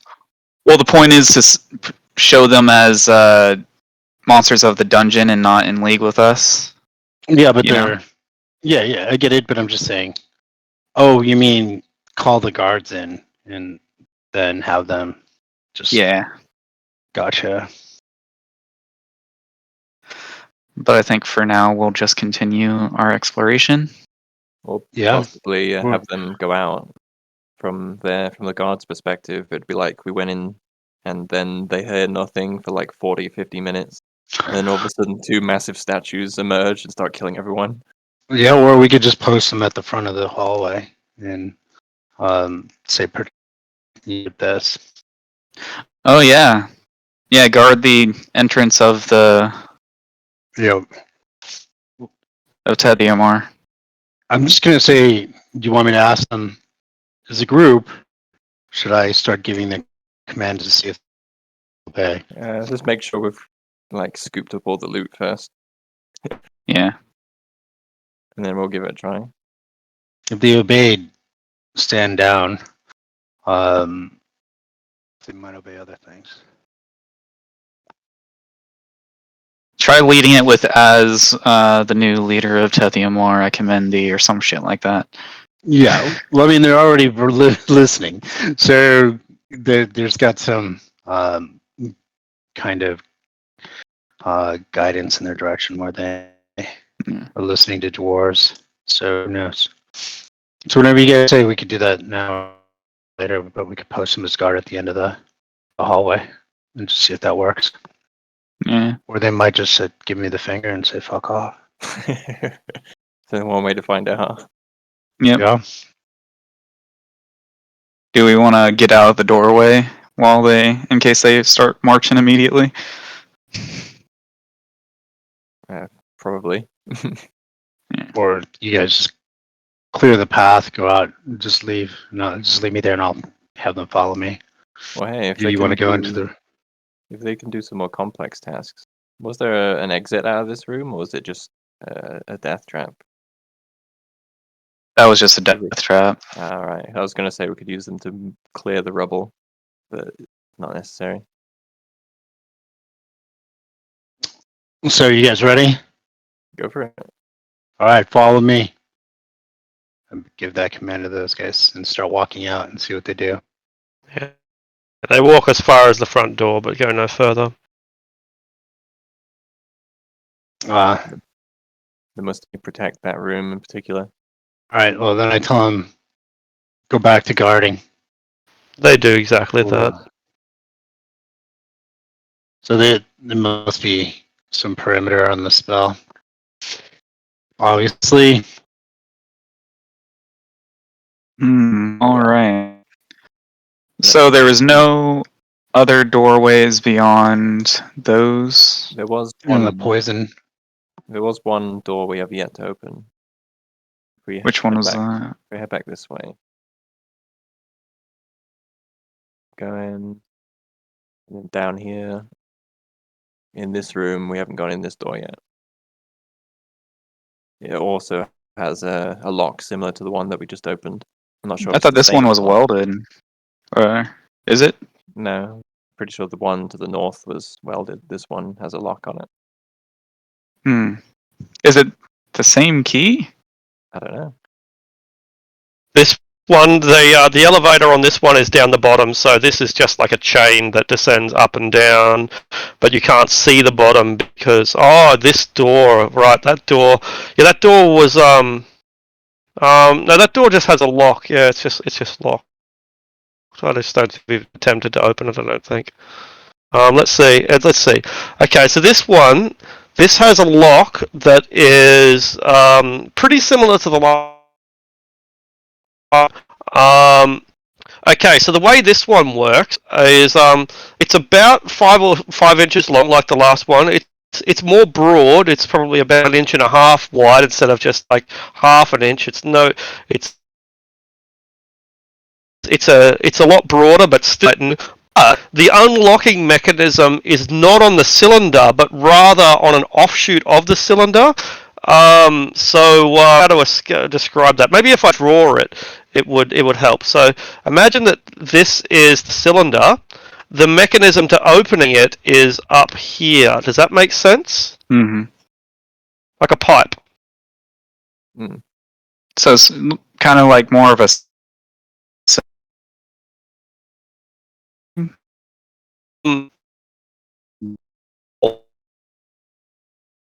What the mechanism is, because you can look down and see that it opens up into a tube or something, but without having a feel around in there, then we wouldn't know. I wonder if it's similarly trapped. Quite possibly. If I made my tiny thing smaller, would it be possible that I could fit through, or no? Yeah, it might. Yeah. How small is it? How big is it? So it's already tiny. If you made it fine, then yeah, it would be able to get in there. Yeah. Okay. That's just an option that I'm thinking of. I can have him look into the lock and see if he sees anything on the other side if he does go all the way through. Yeah, I say it's worth a shot. I don't see any other way we can have a better look at it. Yeah. So, what would he see? All right. So, okay. So this is what you see. So it goes in there really tiny. It fits in. Okay. So you've already got the descriptor here. You've already got the picture. There is a button right. I'll use a different color. There is a button right here, right? So you've basically got to stick your finger up there and tickle the button. However, if you touch the sides of this part, it will drop down a blade at extreme speed right here. You understand? Yeah. Yeah. So a blade inside of the lock. So it's supposed to be like a finger lock That's right. You stick your finger and you lose your finger. That's how it works. That's whatever. He's already past that point then, I guess. Right? Hmm? Is he already past where the blade would fall in? He must be already. Yeah. Okay, then he'll just peck the button.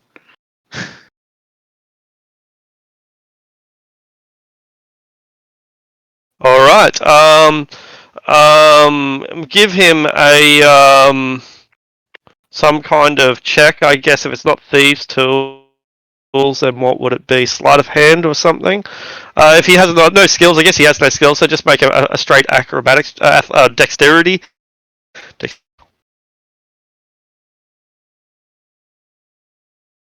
Yeah, that'll do. And yeah, cool. What the hell? That'll do. That opens it up, and it opens up into an area that is empty.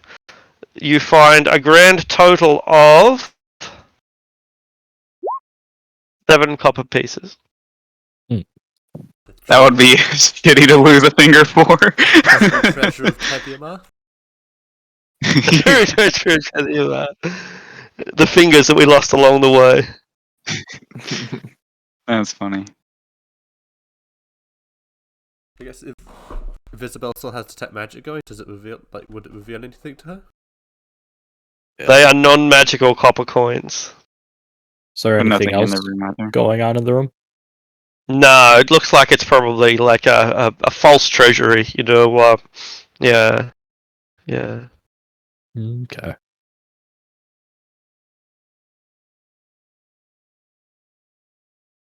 So, Maybe then. do you want to go further down, or have you done here? Seems like we'll have to fix the elevators somehow if we plan to traverse the other levels. Yeah.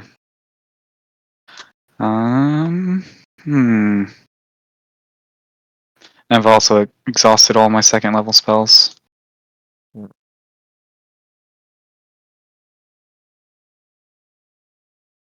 I can fly, but only for a very short duration. I could make it up or down the shaft with very little issue, but then it would take me longer than a minute to mess with whatever mechanism is up there, and then I would have to return or what have you the normal way.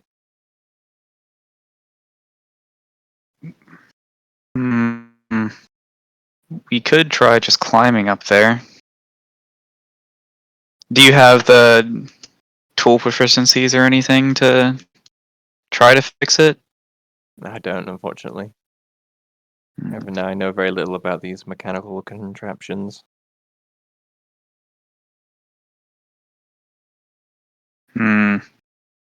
This was part of my job back in the day. No. It seems like we need to find a way to get you up there. If anyone's going to fix it, it's going to be you. You guys said think- you had like climbing kits, right? Yeah. It would be just clipping the climbing kits up.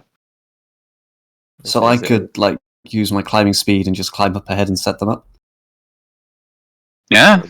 Yeah, if you have a climb speed, I guess that simplifies things a little bit. And then like whoever's the weakest climber can sort of like tie themselves to the dragon because it could just fly up. And like give them sort of like a slower drop to like react better if it's just flying beside them. Yeah, I like it. So it's worth a try. Yeah. You're willing to take the risk. Did that doorway up there leading to the hallway close? No, none of the doorways have snap. This Up one top. Was there a door on the one on the top side? Or was it just an open hallway? Yeah. In the mechanical room, you mean? Yeah, no, I don't think you'd seen. You didn't open any doors, at least. Yeah. The thing is, there's that big guy up there, too. Well, if it's a golem like the ones in the treasury, if Moog can join you up there somehow, it might respect his authority. And if it like saves all the way up, I'm not too worried about them.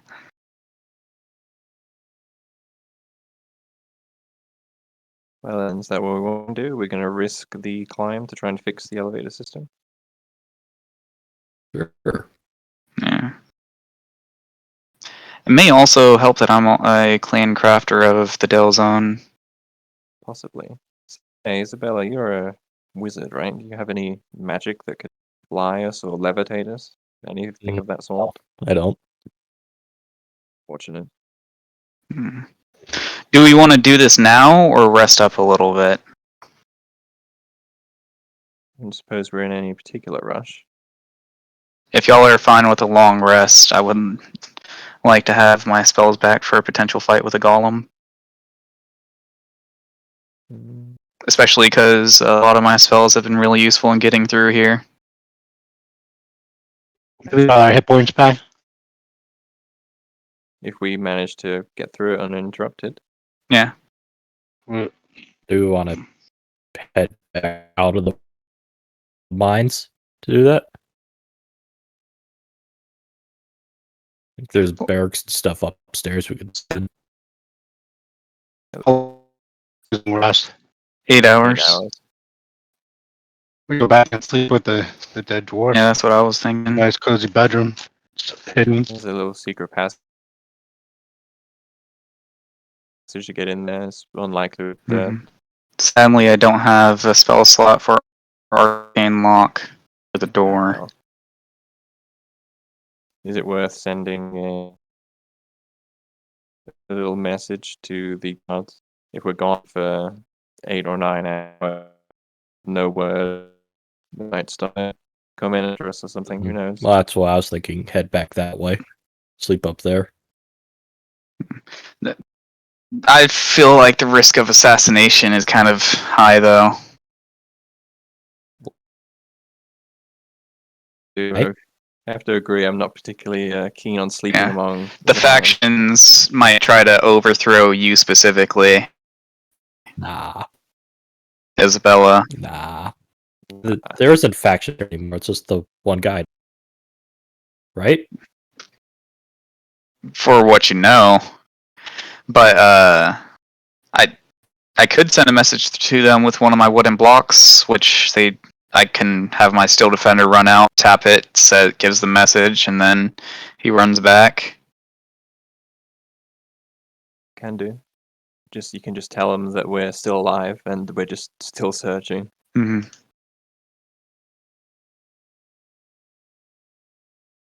Perhaps with some orders not to follow us in. Yeah. What's I guess Centaurum saying? Like for the will of Bane or some shit like that. Glory. Give us your gold or I'll stab you. Yeah. So I guess I will do that. Can I make someone else's voice? Isabella's would probably carry the most weight. Oh, I can't do it in anyone but my voice. Well, it says, yeah, you utter the message when you bestow. Unless Okay, someone short has distance. a... It's less than 100 feet, or might be a little bit longer than that, but it's a very short walk to just walk back out and tell him and then walk back in. Yeah, I guess we can do that then. If Isabella wants to take the lead. Sure. Let's head up there. Careful not to trigger trapdoors. Yeah, I think Flightless mentioned he marked them with chalk and whatnot, so we Mhm. wouldn't forget they were there. Yeah. I've done it in campaigns before. Like, I'm not going to tell you this trap is here when you're leaving, and if you don't say you avoid it, I'll have you land on it again. And they assured me they wouldn't forget, and then they forgot. I do want to... Threw a dagger, forgot to pick that back up, and 2 sessions later, he was like, I forgot to pick my dagger up.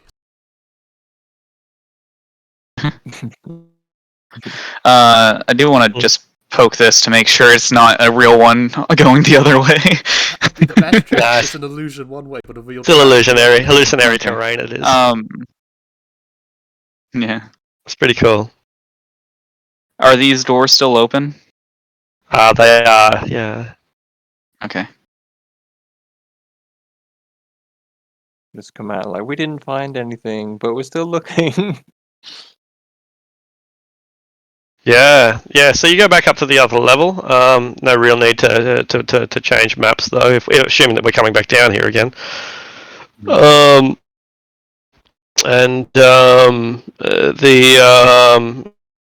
The Yard Dragon requests a report. Certainly doesn't demand one, but he asks for a report from Isabella, but accepts whatever she tells him as gospel.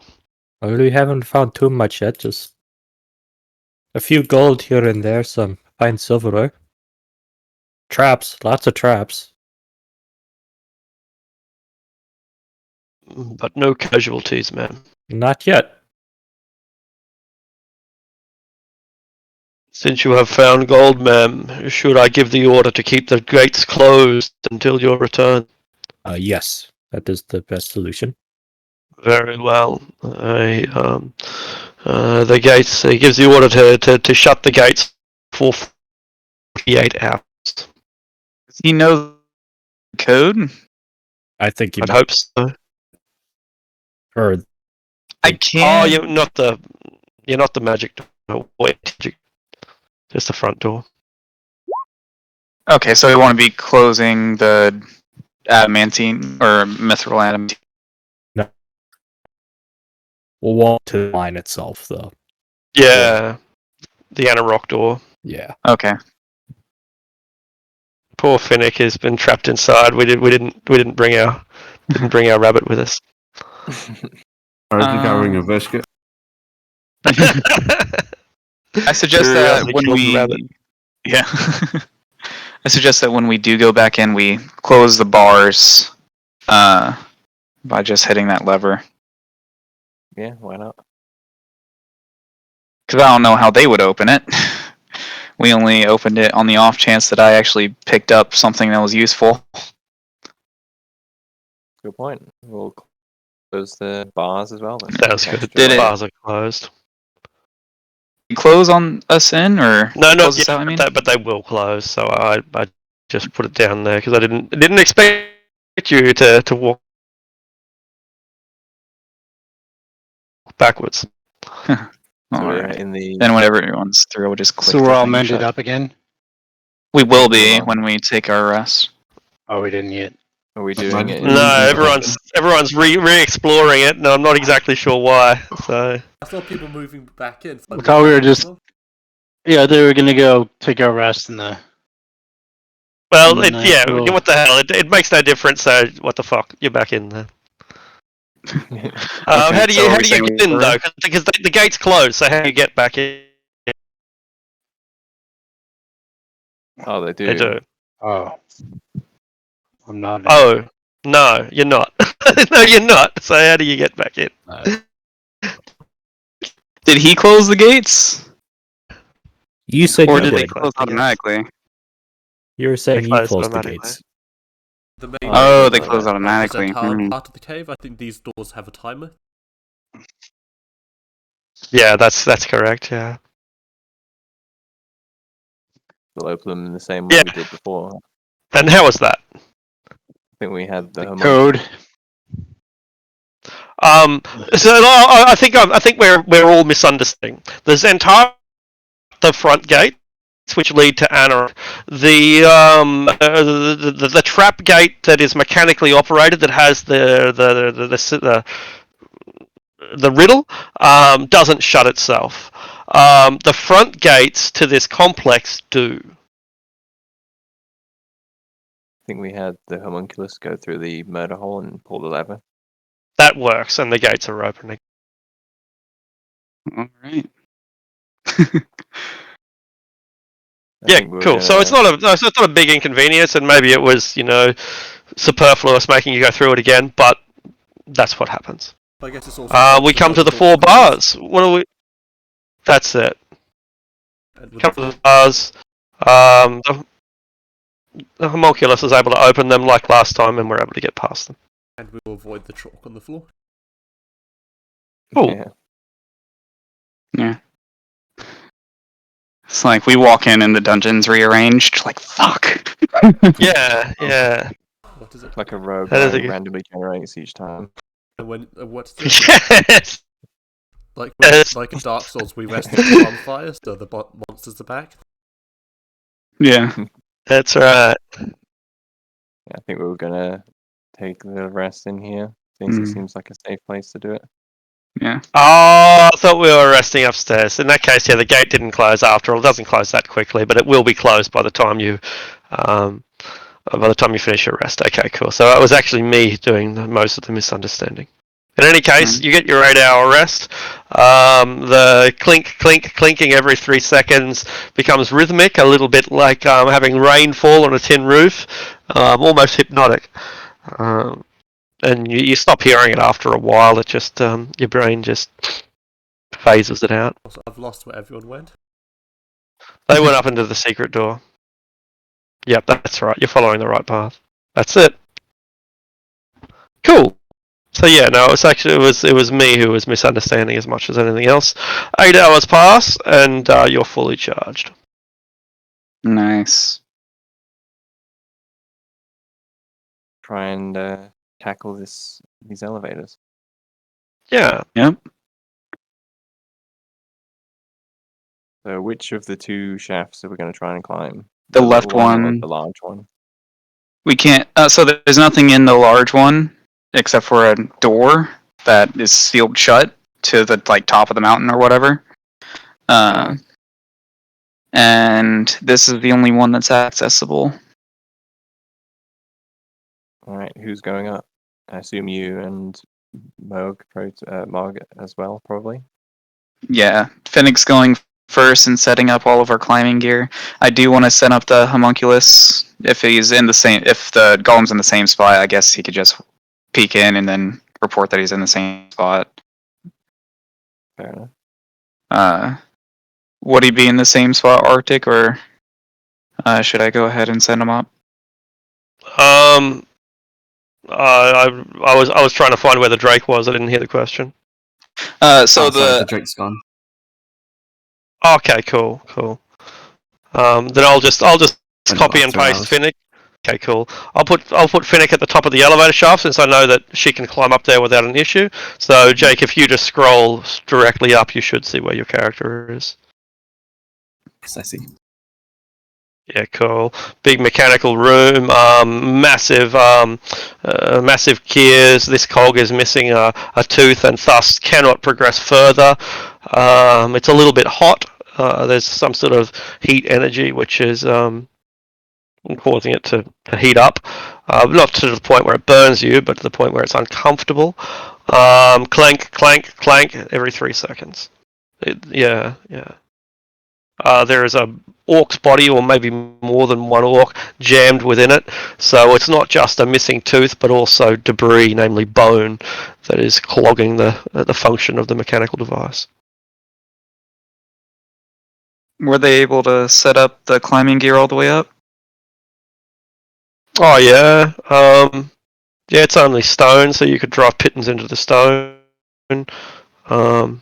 Yeah.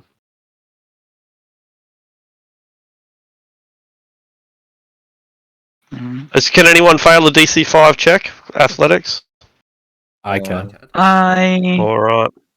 can get a minimum. Well, I can flash a genius in, so I can get a 5 no matter what for 3 checks.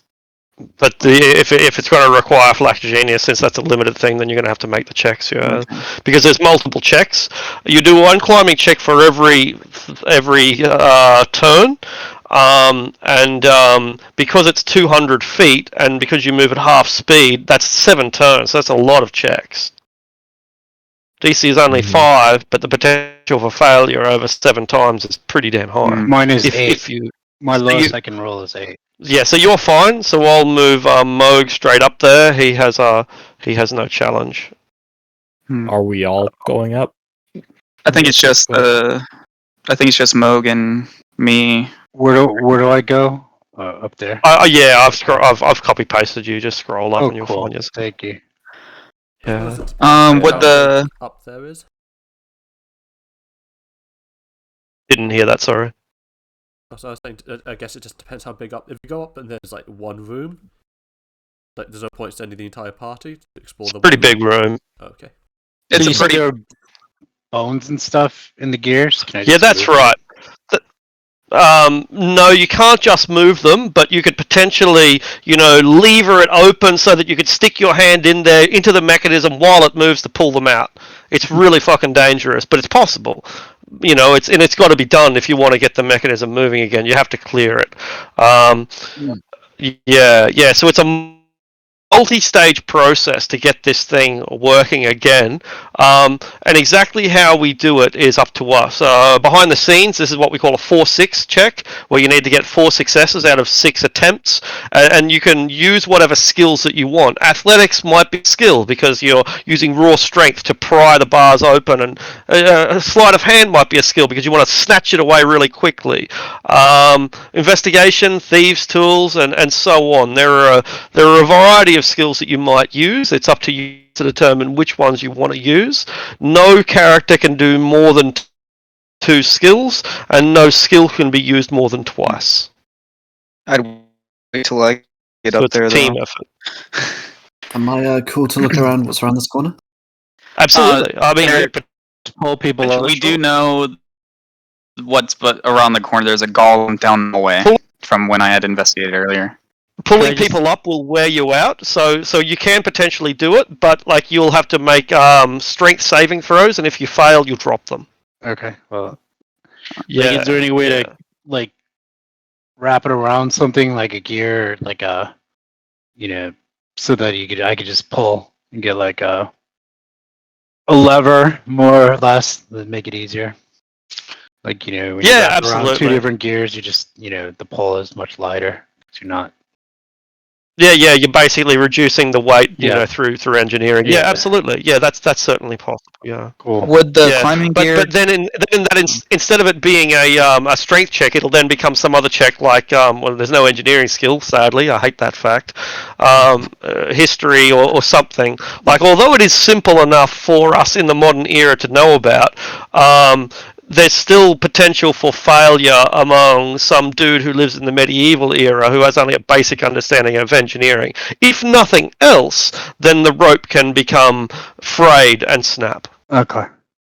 Well, Yeah, then let yeah. them climb. If anybody is worried about the climb, I'll pull them up. How about that? Yeah. How about that? So, who can potentially fail? I think Isabella can potentially fail, and the robot can potentially fail, and Flightless. So 3 of us can potentially fail. Mm-hmm. I thought we were leaving everyone but us 3 downstairs and then getting the Well, now we got this elevator. feat that we have to do with multiple people. Well, yeah, but 2 people can theoretically do it. We'll have 3 No, people. they can't. You'll need 3 at least. Yeah. So why don't we just bring So everybody we'll up? have 3 people up there. Well, let's start with the robot, because the robot Artisan wants to get up there. So Artisan, make your checks. 7 checks. DC is 5. Okay. What's the strength? Athletics? Yep. Or Athletics, yeah. Okay. 30 feet.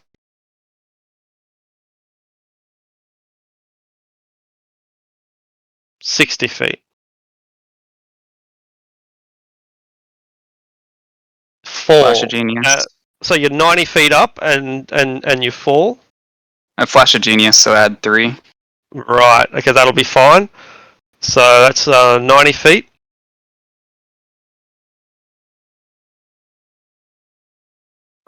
Just barely. That's 120. 150. Oh, Just barely. 180. Just barely. You got 5 4 fucking times. That's incredible. Lucky the DC wasn't 6. Okay.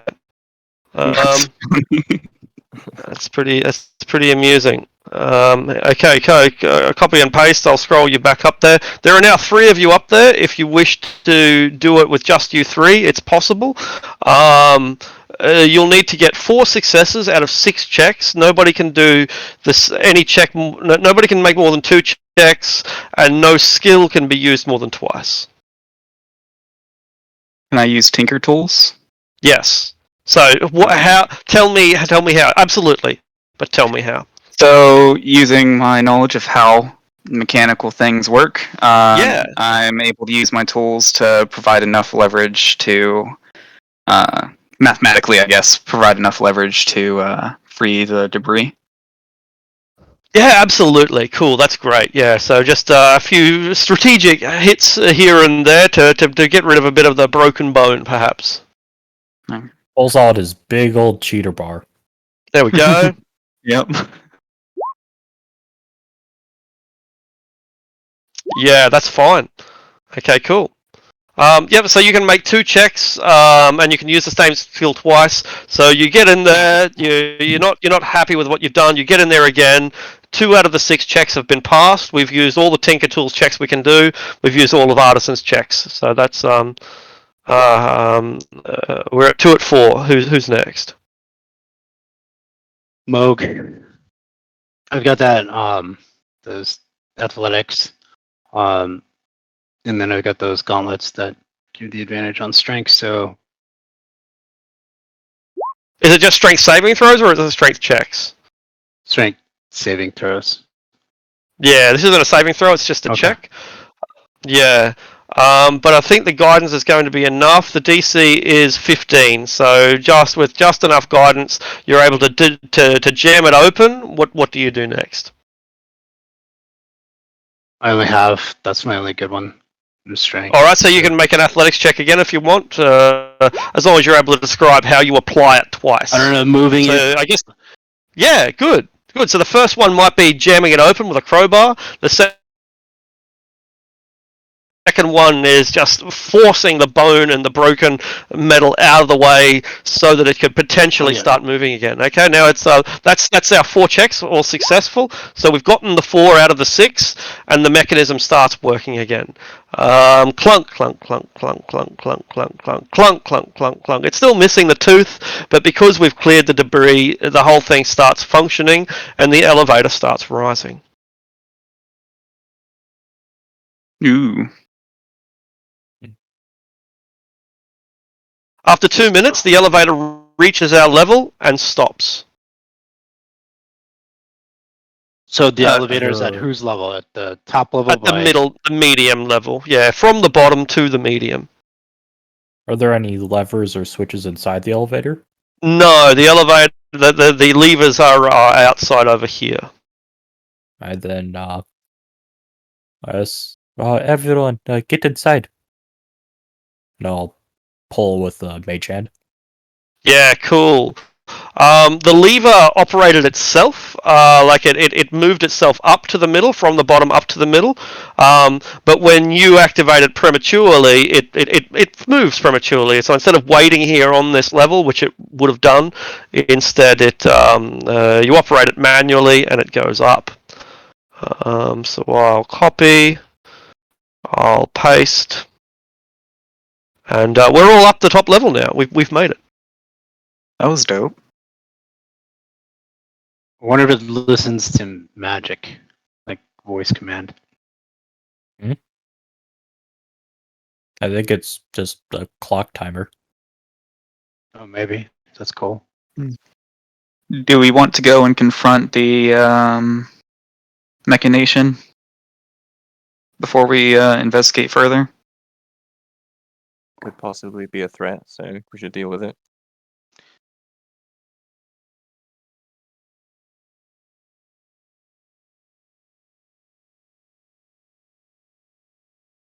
I think the Walk dwarf past should that. lead the way, just in case it's another one of his minions. Yeah. Possible minions. True. Cool. We walk past all this clockwork. I'm just going to give it a once over and just raise an eyebrow at the kind of alien kind of like, what the hell is all this stuff? Me with my 8 intelligence, I can't possibly make hide. I don't hear this. Can I like put on my indication that I'm a Del Zone clan crafter as well, if that'll help at all? In case that'll help. Yeah, sure. Yeah, absolutely. You chuck your insignia on, and it makes you look fashionable if nothing else.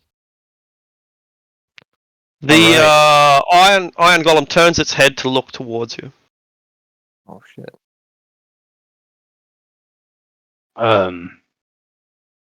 Stand down. It lowers itself. Its head falls into its shoulders, and it seems to relax as much as a being made purely of metal can. Good lord. This is cool. I've never seen anything like that before. Artisan wants to. Oh, go ahead. It's huge.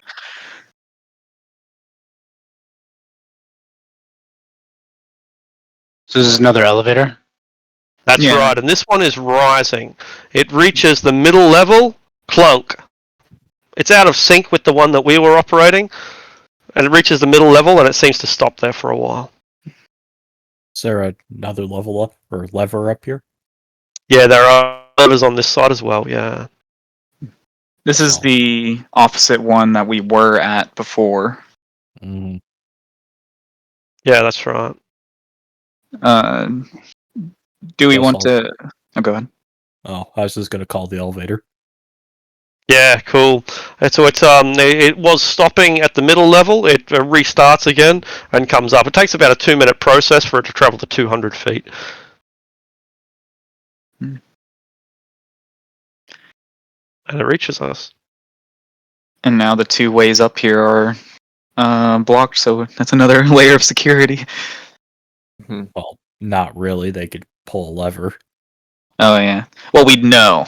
How about that? And I think they move automatically too, so. That's also correct, yeah. They can be moved manually, but if they're not operated manually, then they function automatically anyway. Do they make pings on each floor? You can always break the mechanism. Ha! Anyway.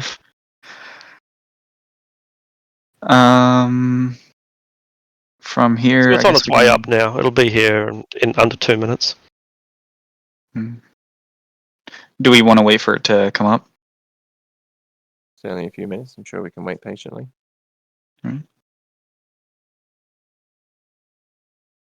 Unless just there's stare at that more stuff bunker. on this floor we wanted to take a look at. There's Yeah, 2 there's, other like, 3 doorways. rooms back there. Let's go check them then.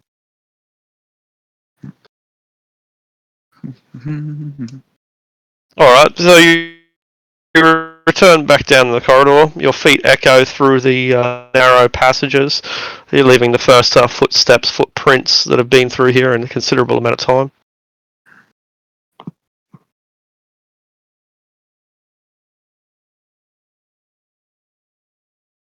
Alright, I guess we should try these first. All right, you should open the large doors. They are they're not locked. They just require a good pull. They're pretty heavy industrial doors that slide open. Bountiful amounts of mithril and adamantine. Oh boy. Mm. Artisan's wet dream. Dude! Oh my god. I'm gonna make some great stuff for our party. Explosion of oil in his pants. Yeah. So roughly 1,000 pounds of mithril and roughly 500 of adamantine. Oh my god. Jesus Christ.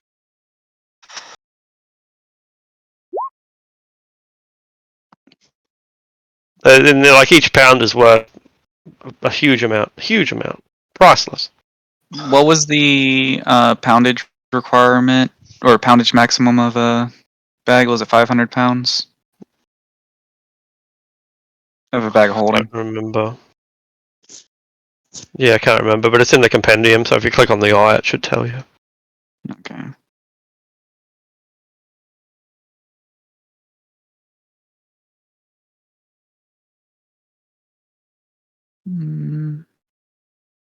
Yeah, 500 pounds. Cool. That's still a lot. Huge amounts. So yeah, 500 pounds of mithril.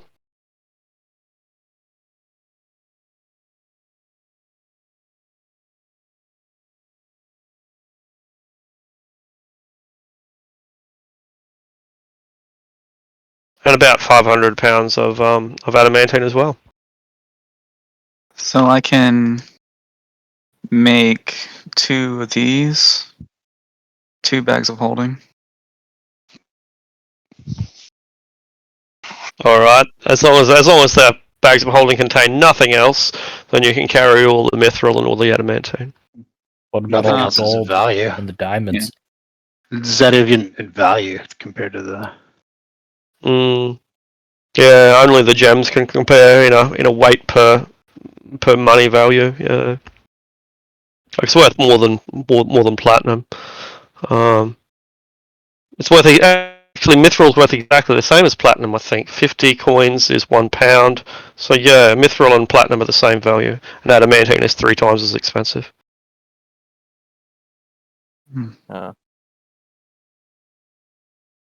10 times the weight of gold, or 10 times the value of gold for mithril, 30 times the value of gold for adamantine.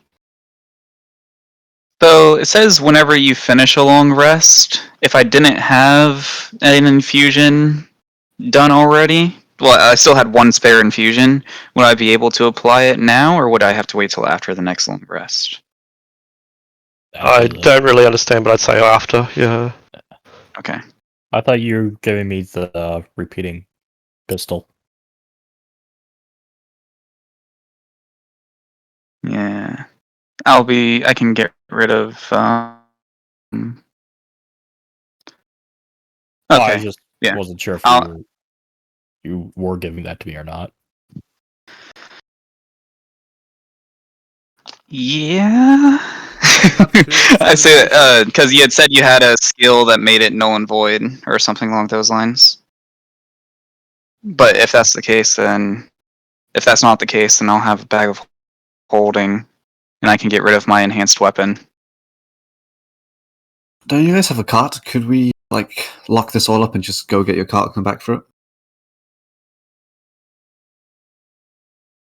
We kind of can, yeah. I think we do have a cart.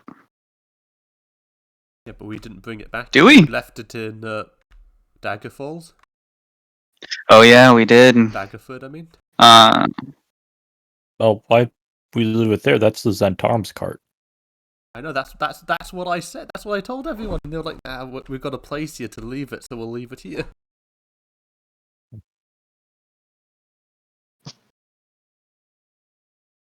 I thought you had brought the cart to the other place and left it with them. Why? We had our own personal cart. Oh. So we had 2 carts. Yeah. Well, 1 because one of them was property of Zentarum, and he returned it to the Zentarum in Teshwave. I thought we lost our other cart in the desert. I remember. We don't have a cart with us, though. I think we specifically said that even if we got the logistics mixed up, we had said we had left it in the bed last and hadn't spoken of it since. Makes sense to me. But yeah, I guess after the next long rest, I can grab the other items. But what's better, mithril or adamantine to bring with us right now? Adamantine. Worth 3 times as much. So I'll fill up a bag with a bag of holding with that. Then after the next long rest, just going to walk up here and do another bag of holding. Yeah, the immense amount of value here. I think we can, wait another 8 hours to collect all of it. Yeah. Although speaking of what we might do in the meantime, I think there's still the lowest level we have yet to explore. Yep. Yeah. I have a bad feeling about it. If all this stuff is up here, it's like it's preparing us for something. This is like the loot outside of boss room. Let's go clear this place. Yeah. There are these You're other taking the two doors here. adamantine. Yeah, I was about to say those two doors. Those other two doors have mechanisms that, spare parts rather, springs, cogs, mechanisms, well, the sort of thing that would be useful in maintenance, primarily of the elevator, but potentially of other things as well. Yeah.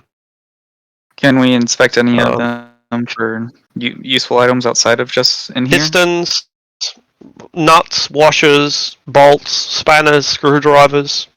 Hmm. Do they have stoneworking tools in the shed thing? Yes. I'll go ahead and grab Absolutely. them because I'm taking stoneworking Mason's tools proficiency next level. Cool. So you grab like a hammer and a file and I don't know whether else are used in masonry, but trowels, maybe things to mix mortar with, and so on. Yeah.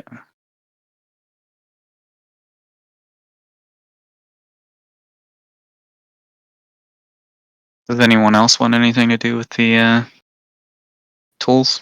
No, No. all good.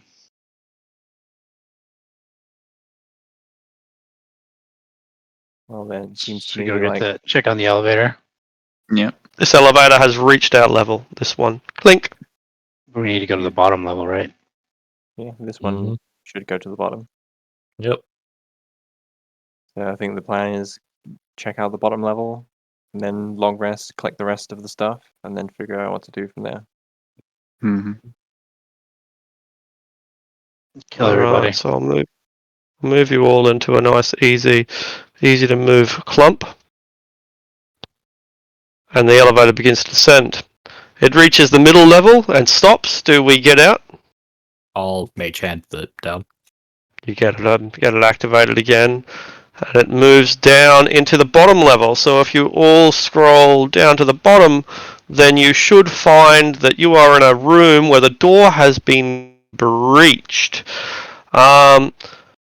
So yeah, the elevator sits here and stops here. This door is open. It was absolutely destroyed by axes and whatever else. And it takes a lot of axe blows to destroy a steel door. But there is graffiti all through these rooms. The one that you're in and the next one is filled with mostly dick pics and other grotesque images of orcs chopping off dwarf heads and just generally some of the basest graffiti that you can imagine. Women with really big boobs, multiple boobs, like sets of 8 boobs. Yeah, no, it's very what we would call immature or childish, but to the orcs it's high art. Can I inspect how long it's been since this damage was done, and also when the latest graffiti was done in this area? Yeah, yeah, absolutely. I guess it's history check. Well, since again we have no engineering skill, implemented it again. Would alchemy for whatever it was painted with work? Oh yeah. Most of it's carved out of stone, but there would be some mixtures of blood and ochre have been used.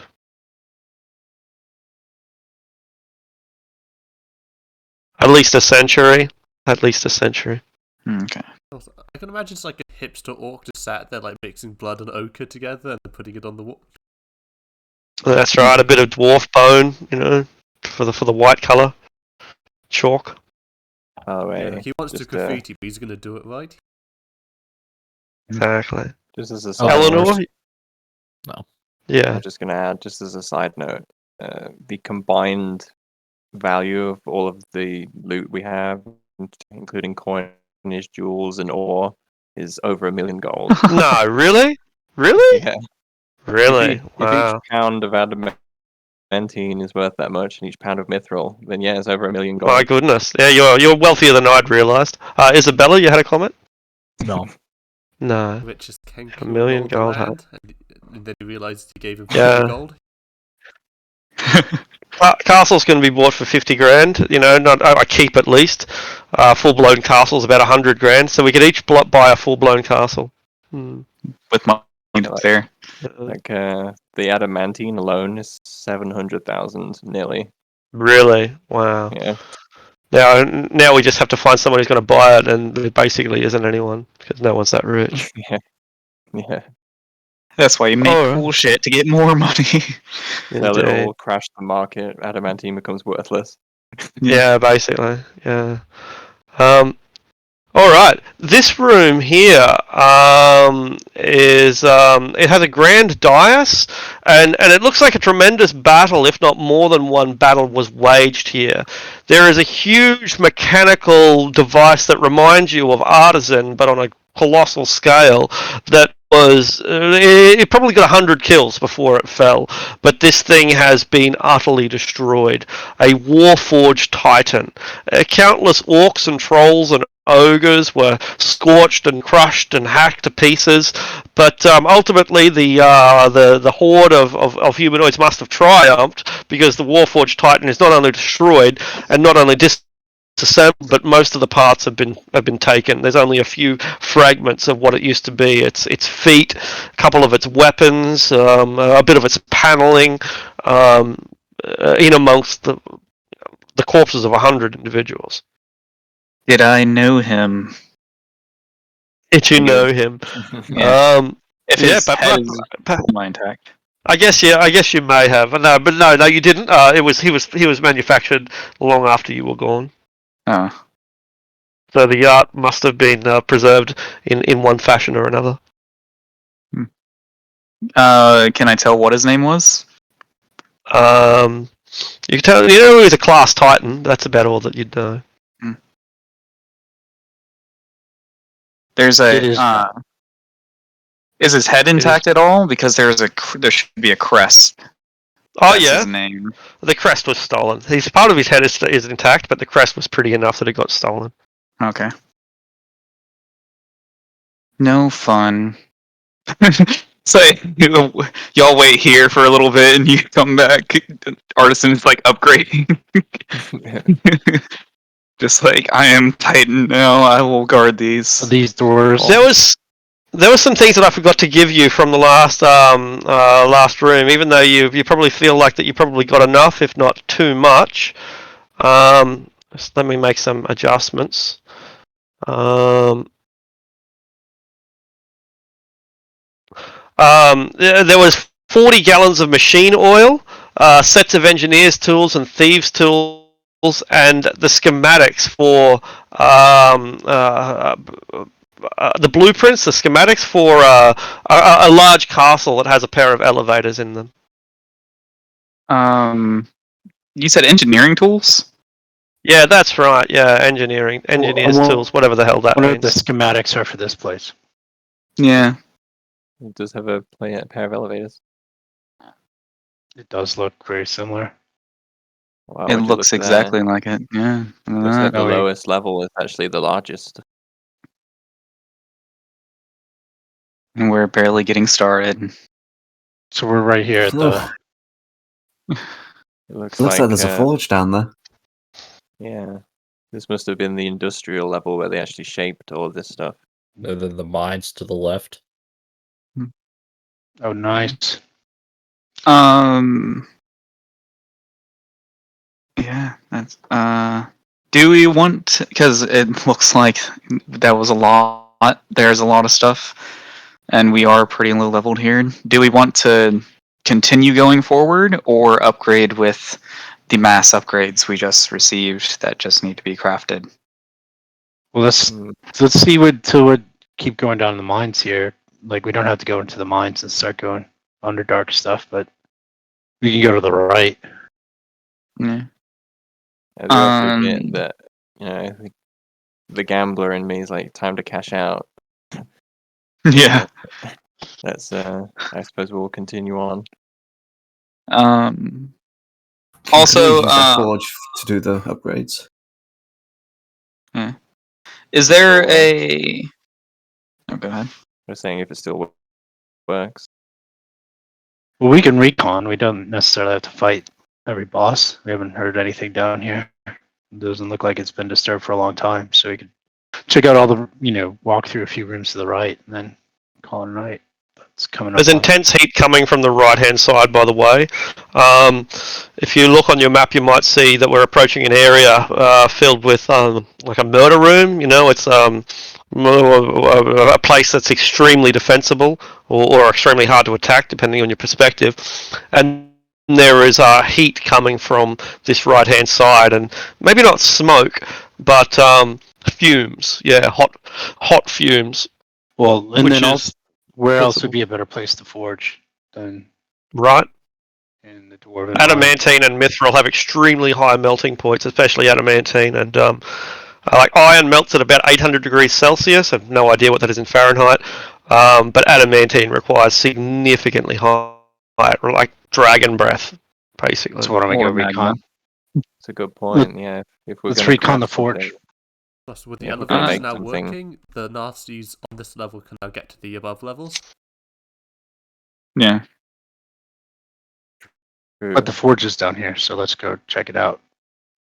I can fly this guy around, especially if we have a map. If there's something labeled forge, I can have him fly there. That might be worth having a look. Little recon is always a good idea. I also want to ask Arctic. You said there was engineering tools. If I pick up the engineering tools, would engineering also be an available proficiency? As Absolutely. like Should have been built into the base game. Okay. Like, yeah, I think that's like the third or fourth time I've said it this session alone. So But then yeah, I would absolutely. Yeah. I would want those, and I'll take skill to next level. Very good. And yeah, this engineering can be used for just about anything. Yeah. So I think maybe they have like tinkerers instead. Yeah, I guess so. Yeah, but Tinkerers wasn't in the base game, was it? It only came out with artisans. What are they called? Eberron. Yeah, Eberron. Yeah, the class. I always forget the name of that class. Artificer? Artificers. Yeah, I'm pretty sure there were no Tinkerers tools before the Artificer class. What's the name of the map that is it in our thing? If I wanted to pull it up. Tethyamar level 2 to 4. Perfect.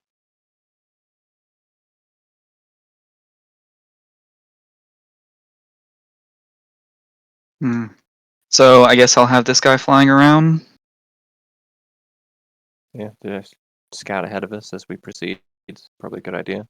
This room, as soon as entering this room, as mentioned, this is a kill zone. The floor is covered in uneven levels of basalt. Like it looks like the place was flooded with molten rock, and that molten rock has turned into basalt. Is that the forge that I see over there? That is the forge that you see over there. It's still pouring lava as we speak. Alright, so easiest way to get over there. These murder holes are quite narrow, a few inches wide, so your homunculus can't fit through in normal size. Is this door open or closed? Or what Smashed open, and not only smashed open, but the molten lava, which has turned into basalt, will prevent it from ever closing again. Yeah, so it looks like all traps have been sprung. So I'm just Yeah, in a major way.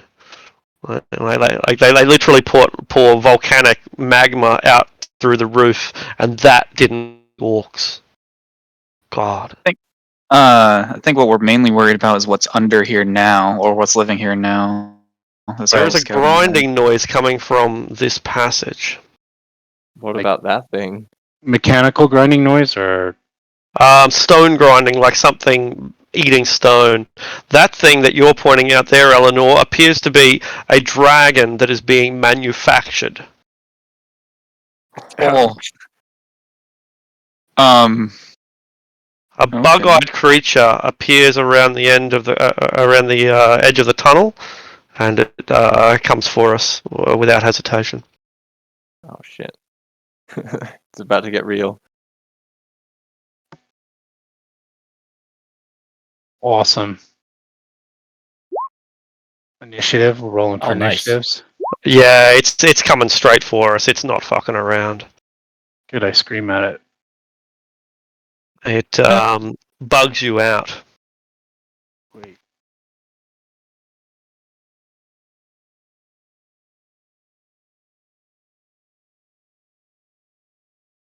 These are some spicy initiative. What? Yeah, they're pretty low. Lady Eleanor.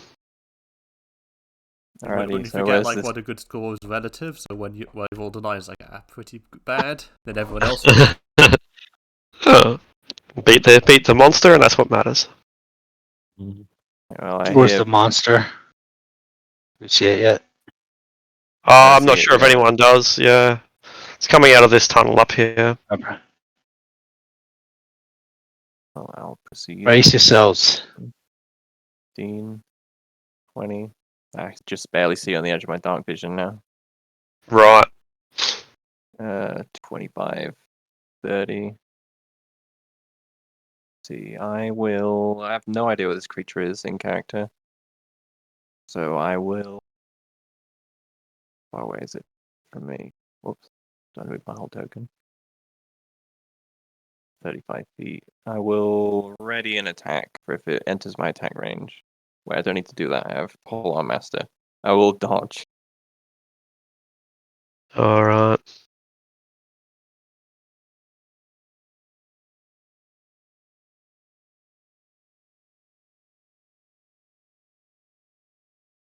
And obviously call out to everybody that there's some huge insectoid creature coming this way.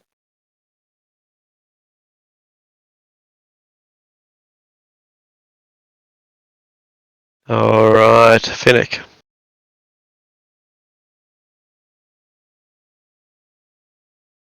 It's not difficult terrain to go through a tiny creature, is it?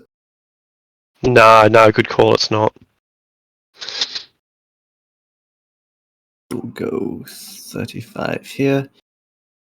And I will ready my action to stab the insect if it gets into range. All right. What's your passive perception, Finnick? It is 16. And Eleanor? Lower than that. All right. 10.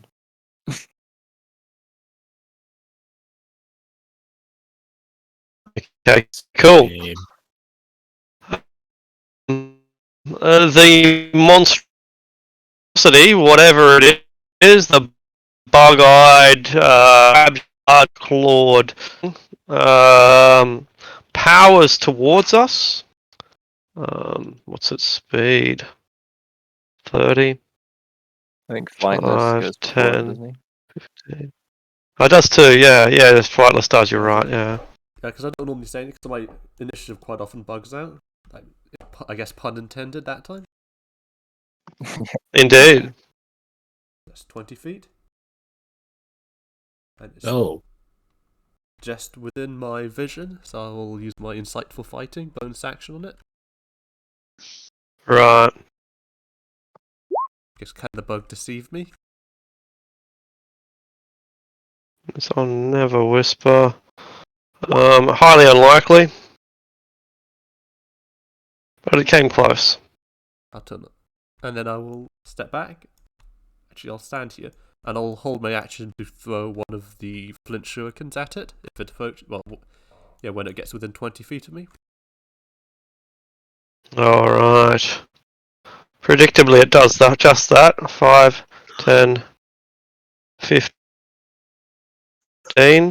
25, If it gets a dart. 15, 25, and 30. So Eleanor, you don't have any sort of feat that works like that, do you?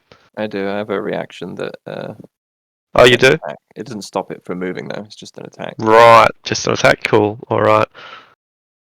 So the shuriken will hit it, presumably in one of the soft spots, like an eye or something, and so the rapier will also find a gap between its chitinous plates, but the halberd does not. That's 16 damage for me. So 12 and 16 is pretty significant. Alright, but now that it's in hand-to-hand, it proceeds to focus its attacks on a single individual. On a 1, that's the rabbit, and on a 2, it's Eleanor. Alright, Eleanor. It smashes at you with its massive claws. Tries to trap you within its jaws. Do any of those hit? Does a 21 hit? Luckily not. Must be close, but I didn't think it would. Alright. Isabella, you're within 30 feet of the creature, I think? Yep. Not quite. Or not All quite right. by the look of it. 35, so yeah, Oh. okay, no worries. Okay, yeah.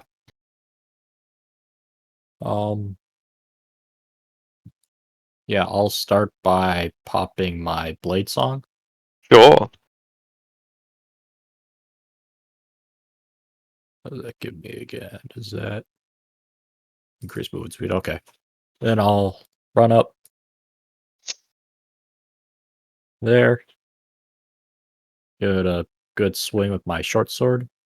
Your speed is above 30, presumably? 40 speed, yeah. Excellent.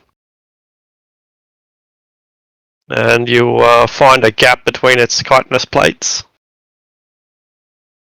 And that's with booming blade, which is a 10 plus D8.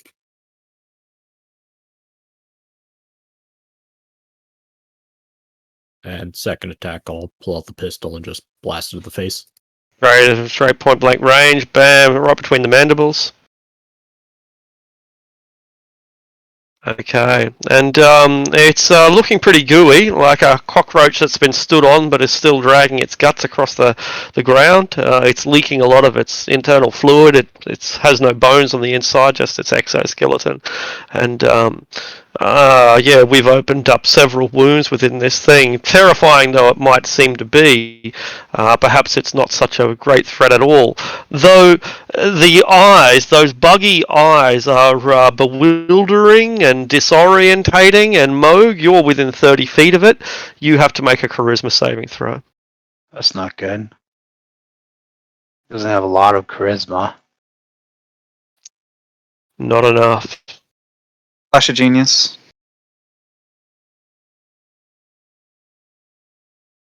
What does Clash of Genius do? I think it Plus has- 3. Alright, that will be enough, and you pass. You manage to stay focused on the task at hand, and you can act normally. That's crazy. Whose turn is it? It's still yours. Oh, it's my turn. So It is, yeah. I come up behind it. That's my 30 feet, and I start swinging. Alright, go for the legs. The segments between the knees. And we're actually. Can I go right here? I have second, Yeah. so is that better? Like, give some things next to me. Like, you would have to attack me. Is that? There are ways Cool. in the game to incentivize creatures to attack you. Right. So, like, but okay. So then I just start swinging. So, Sure.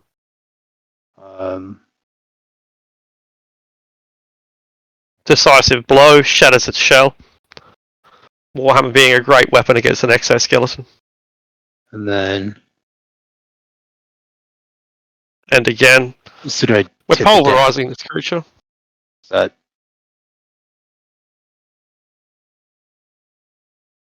So those are my 2 strikes.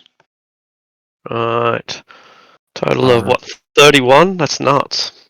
No, is it single-handed or two-handed? 2-handed. So it's. I mean, it strikes out 1d8 because it's Pyro made it. Yeah, it's an 1d10. enhanced weapon, yeah. So is Yeah. that 7 and 20? Right. Yeah, so 20 points of damage, still Yeah. pretty severe. And yeah, the creature is regretting ever showing its bug-eyed face around here. Eleanor, its eyes are bewildering and they confuse you momentarily. Make a charisma save. Like artisan rather. Yeah, but still, we'll use that roll for your turn, Eleanor. Artisan. I don't know why I skip over that. I do it so often. If you need combat to go faster, Don't worry, I players' take offense to turns. it. Okay. So to run up on it just barely, and my Steel Defender will as well. He'll be taking a dodge action. And they can move on their own, I just can't give them commands. But he'll, whatchamacallit, go into my pocket as usual in combat.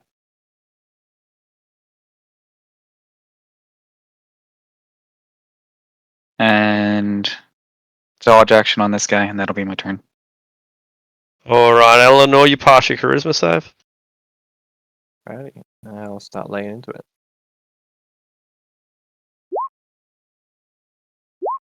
Um, 17 is not going to be enough, but the other two hits will succeed. 17 damage, I think.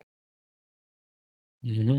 Alright, we debilitate it further, and it realizes that it's not getting away at this stage, so it just fights to the death. But while we are busy messing around with this monstrosity, some shadows descend from the roof above and behind us. Flightless, you're probably the closest by a slight margin. You are attacked at advantage, while several of these giant bat-like creatures just seem to appear out of nowhere. Their stealth roll was 26, so whatever. It's just, Attacking. Yep. just too higher than my passive perception. It's just nuts, and so it lands upon you flightless. First biting with advantage at 25, naturally going to hit, and then stabs into you with its tail. And because you're blinded by the first attack, that will also be an advantage.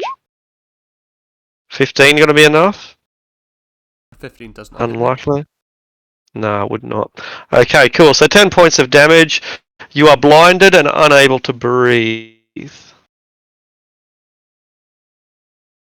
Interestingly enough, the other creatures seem to just kind of attack the thin air.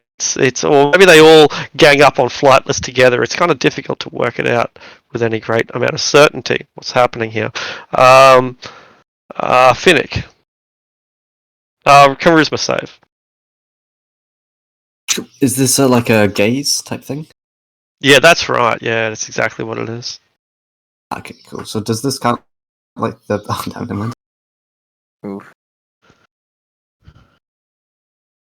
Do I get that +3 for being near the paladin, right?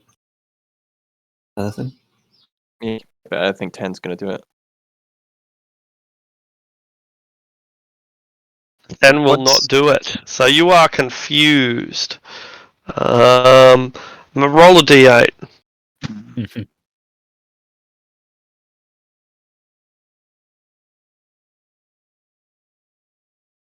You do nothing with your turn. Nice. Flightless. I assume there were worse things on that table, Tool. Maybe. There we go. I'm blind. So this thing has me grappled and blinded, and I'm suffocating. Grappled and blinded, so you're not affected by the gaze attack. I suppose that's an advantage. That's one advantage. It kind of is. Oh, and you can't breathe. And you can't breathe. Just need to okay, so I guess I'll draw my rapier and try to stab it on my head. Alright, you attempt to stab it, and you end up stabbing yourself in the process. Oh, okay, so Make an attack at disadvantage. okay. Could I bonus action steady aim? I guess so. Yeah, I guess you can. It's like, that seems really powerful, that ability. I guess I can't. Yeah.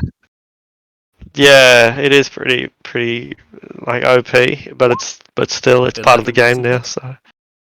so 11 will not hit, but it also will not hit yourself. So I guess that's many consolation prizes for Flightless this round. Mhm. The Umber Hulk goes nuts, and it continues to attack Finnick. This time it goes for Finnick, since the armored form of Eleanor proved to be... it understands the concept of exoskeletons, and Finnick looks to be less exoskeletal. So rips into the rabbit girl, and this time is more decisive. Does an 18 hit Finnick? Does it have a No. disadvantage for some reason? Yes, the Steel Defender's beside it, so it's deflecting the attack. Right. All right. Well, a 10 will miss. An 18. Sorry, Finnick. Does an 18 hit? No, 20 AC. All right. Cool. And so it scratches along you, but the Steel Defender jumps up and grabs it by the elbow and pulls it down. And the Umber Hulk is being brought down mercilessly. Isabella, charisma saving throw. Okay.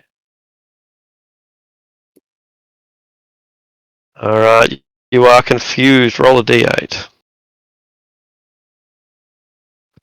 You take no action, and you use all your movement to move in a random direction. Roll a d8 with a 4 being down and 8 being up.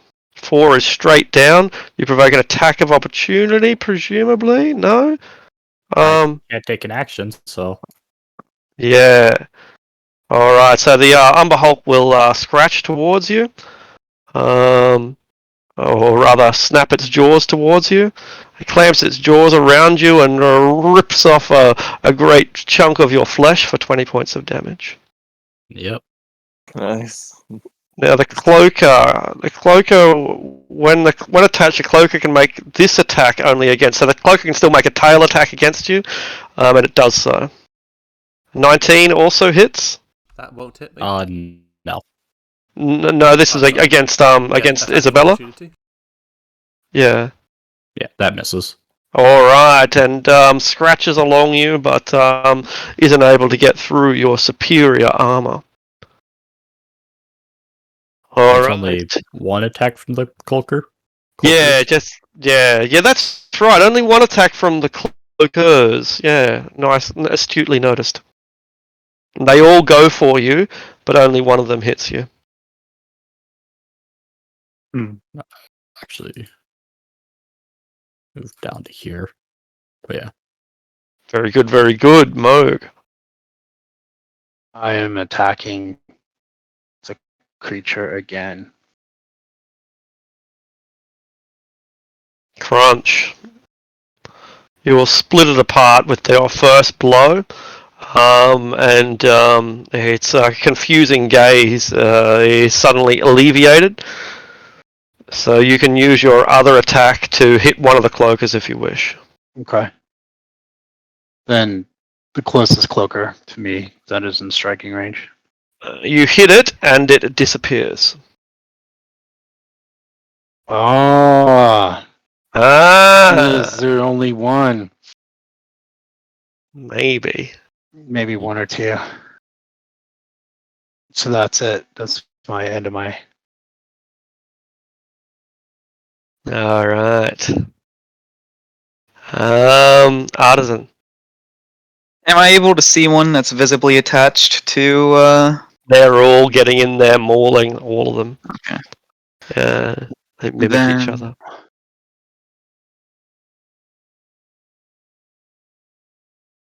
You know, 1 in 3 chance to pick the right one. Exactly. I know which is the right one already, so I won't be, The one. fudging it. Am I? If there's a chance it's an illusion, Eric. if I walk into it, will nothing happen? Kind of thing. Like, am I able to walk no. into that space or no? You need to take your action to do it, yeah. Okay. Then I will do a weapon attack against this one. Don't fail me now. It fails you. God damn it.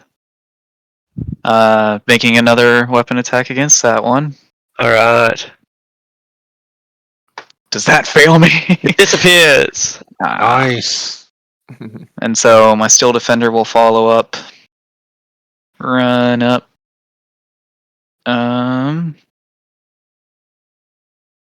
Hold on, let me check the distance. Sure.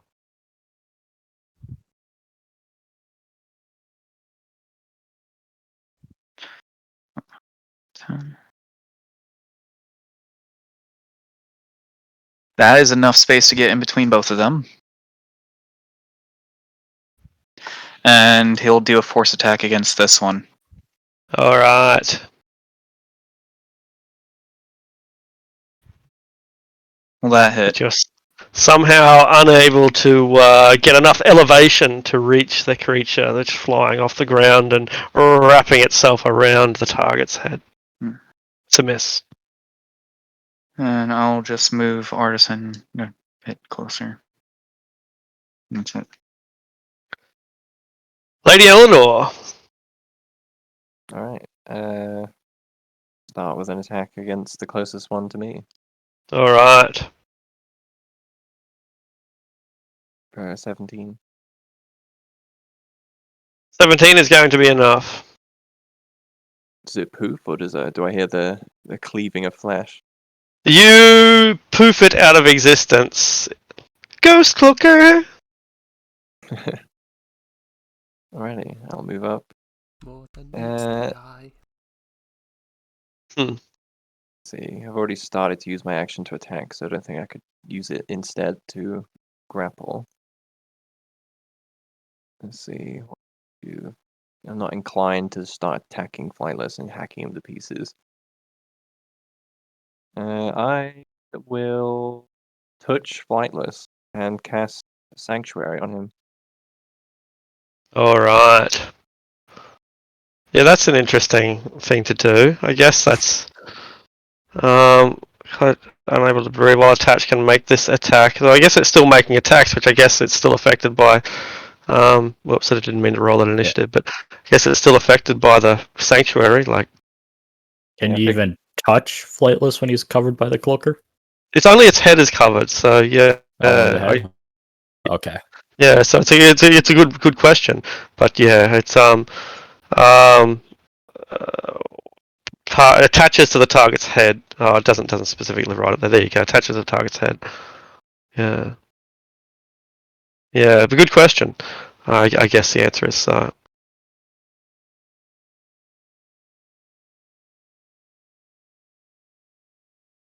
There's the effects of Sanctuary, but he didn't roll high enough to hit him, I don't think.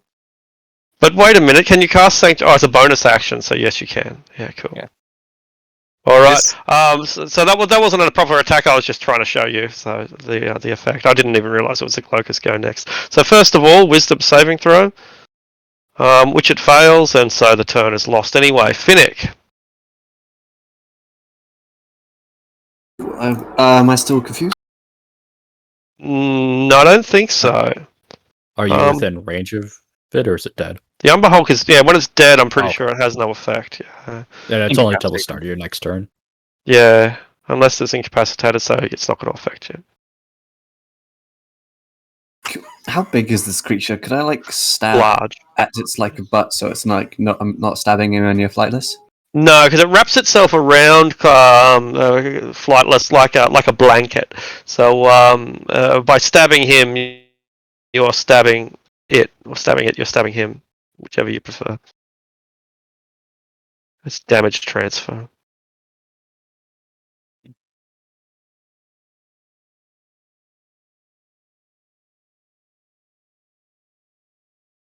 I will use my turn to summon back my dragon.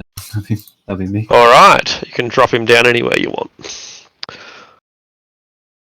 Flightless, you cannot breathe. Well, does the dragon get? It doesn't get an attack on the first round it returns, I assume.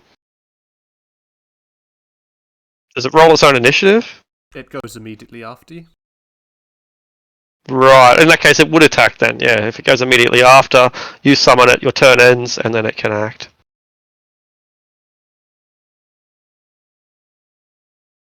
Sorry? Yeah, I think the Drake can act because it goes after you. That's the wording. And I was just gonna have it take the dodge action then, if I didn't give it an order. Definitely. Flightless. Well, Well, he knows he can't get this off by himself, so he will just, I guess, try his best. Just stand stock still and just wait for someone else to deal with this. Can't you try to make a strength or dexterity roll to break the grapple? Yeah, you can break it off with a strength check. Yeah. Will that break the sanctuary? I don't think so. I think it's Ooh, only don't- if you make an attack Yeah. or deal damage to it. Yeah, I'm inclined to agree that it's not an attack to try to escape. Okay, I'll try to escape then. Yeah, cool. Athletics? Well, strength check, not an athletics. No, strength. Same thing. But Same thing. 2. That's not enough. Boy, He is not a strong bird. Isabella, you notice that you have run away and you don't remember telling your legs to do that. Guess I'll run back. Good idea. And yeah, I don't really care, so I'm just gonna stab the cloaker and shoot it.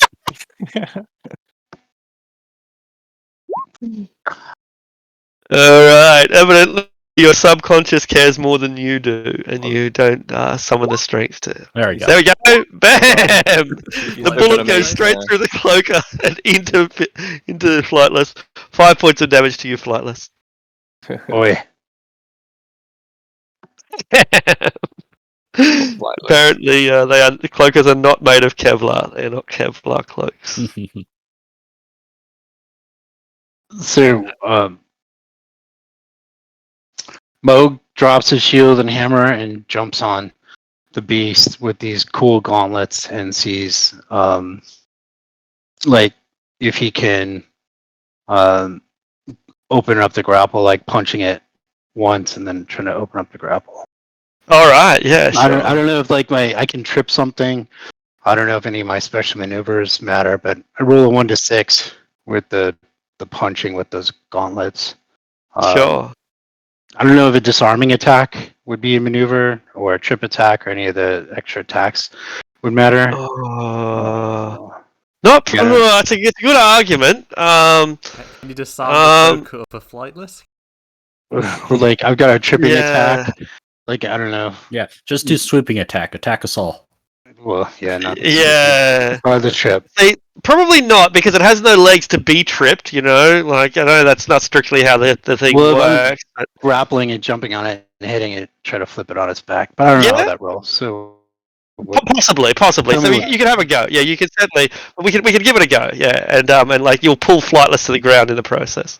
yeah. So what do you want me to do? So hit with a weapon attack, and the gauntlet is a weapon if you want to use it like that. So that will be a hit. Roll for damage, and half of it is transferred to Flightless as you wrench him to the ground. So 5 damage to Flightless, 5 damage to the cloaker. Now the cloaker, what is it? Makes a strength saving throw. Yeah, strength save. They're pretty strong, evidently. But not this one. This one is the weakest cloaker in the Underdark, and you throw the cloaker down onto the ground. Flightless goes down with it. They're writhing around like a mob victim in the carpet. And what do you do? Now I just do any of my things matter? Can I just keep beating it? Like Absolutely. But it's Can I- it's still wrapped around him like a can I snake yank around him the off? neck. Can I like start? Yeah. yanking him off? You can So, yank like, him off. It won't be an attack though. Or but Well, can you? But you I'll can't do take that that. as an action because it's like that's a separate action. Can I use my extra? I have 2 attacks. Can I use my second wind or my action surge?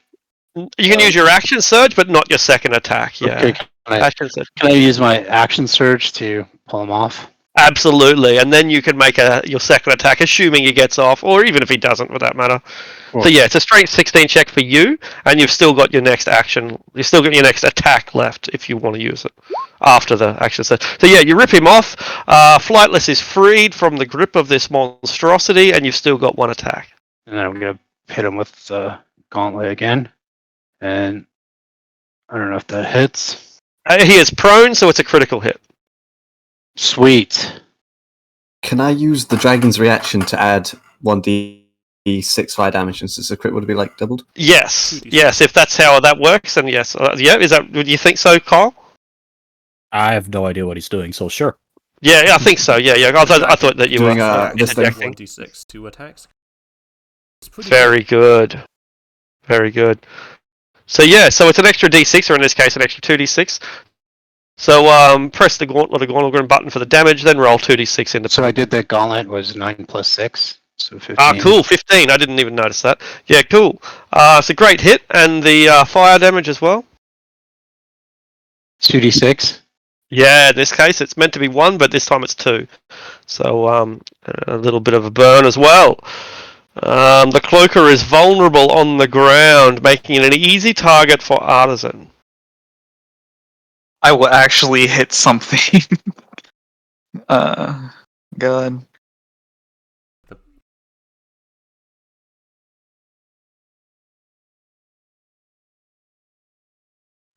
Is it an auto crit? No, it's not auto crit, but it is auto advantage. So 25 will hit, and you've still got a second attack, I assume. Yeah. You mine the cloaker. You have a block of cloaker in even. Indeed. Alright, and you start breaking into it, and this time your attacks do not transfer over to the hapless Kenku.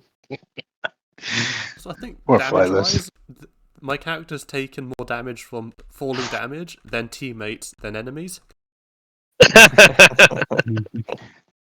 So 7 plus 8 plus 5. If a 17 hits. 17 does. You said a 13 hits it? No, 13 doesn't, but a 17 does. Oh, okay. So. Alright. Lady Eleanor, it's still vulnerable, it's still flapping around on the ground, though it is trying to gather itself up. Plan to take advantage of it. 16 will do it. Yeah. For 6. And 15 will not. No. Disregard that one. And then So yeah, just a glancing blow, and it flaps itself up off the ground and gets back into position. And with so many different targets now, it's got so many options at this point. What's its intelligence? Smart. It's pretty smart, so it's going to go for the Kenku all over again. I still have Sanctuary on me. I haven't attacked yet. Ah, alright, Yeah. it won't go for the Kenku, then it'll go for the rabbit. Rabbit's not wearing much armor. Alright. And so you are wrapped up, 8 points of damage, Finnick, and you are wrapped up and blinded as the cloaker swallows your head. Bite is at After- disadvantage. Could I ask real quick? Yeah. When we were grappling around, whenever the grapple ended up, am I in any place next to the rabbit to be able to pull off Sentinel? Because we're kind of here, and you know what I mean, punching, and I don't know if You could have moved on your turn, but you would have had to have moved on your turn. So that's Okay. cool, like because it's it's new. Yeah, cool. yeah, Just ask. yeah. Yeah, so next time, move on your turn. But as it is, the Steel Defender imposes disadvantage, as that thing does. The synergy between heroes and D&D can be quite extreme. And so just as it's about to wrap itself around Finnick, instead it is ripped out of position by the Steel Defender, and Finnick can retaliate in revenge. Nice. The old double stab. Double pokey pokey. 22 will do. I will All bonus right. action Drake attack it. Excellent. A 15 will not going to be quite enough. The Drake is distracting it, but not causing it to lose any of its tender, rubbery flesh. Flightless, it is fitting that you would be the one to finish it off, so let's see if you can do that. Yeah, let's try steady aim and rapier attack.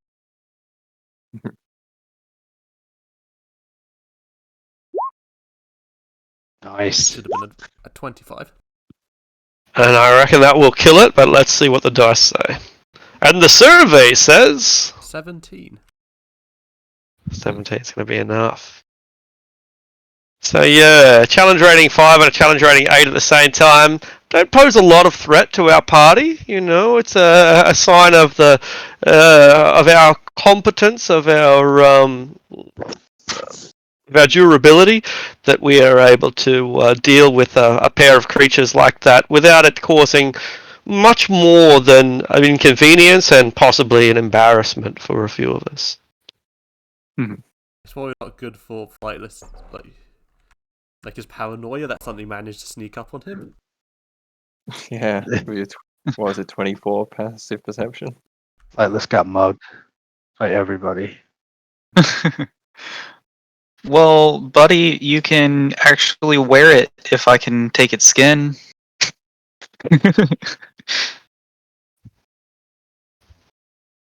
A cloak. Collect our No. gear. Pick up my weapons. Collect my effluence, my shurikens. Can I reference the appendix of my crafting book for what would be usable, I guess? I For thought you creatures meant the that- appendix of the cloaker. You wanted to reference the appendix and and try to work out the internal anatomy. Anyway, so I missed the rest of it after the word appendix. What do you want to do? Reference the appendix of my crafting book so I know Yes. what's useful, and so take everything that I can from these guys. Oh, sure. Yeah, sure. The eyes from the bug creature are probably good. The skin of the cloaker is probably good. Maybe the tail spike. Maybe the claws. Okay. Moog Guess looks I- at both creatures to see if there's any good chunks of meat to chop out. Try to roast for dinner.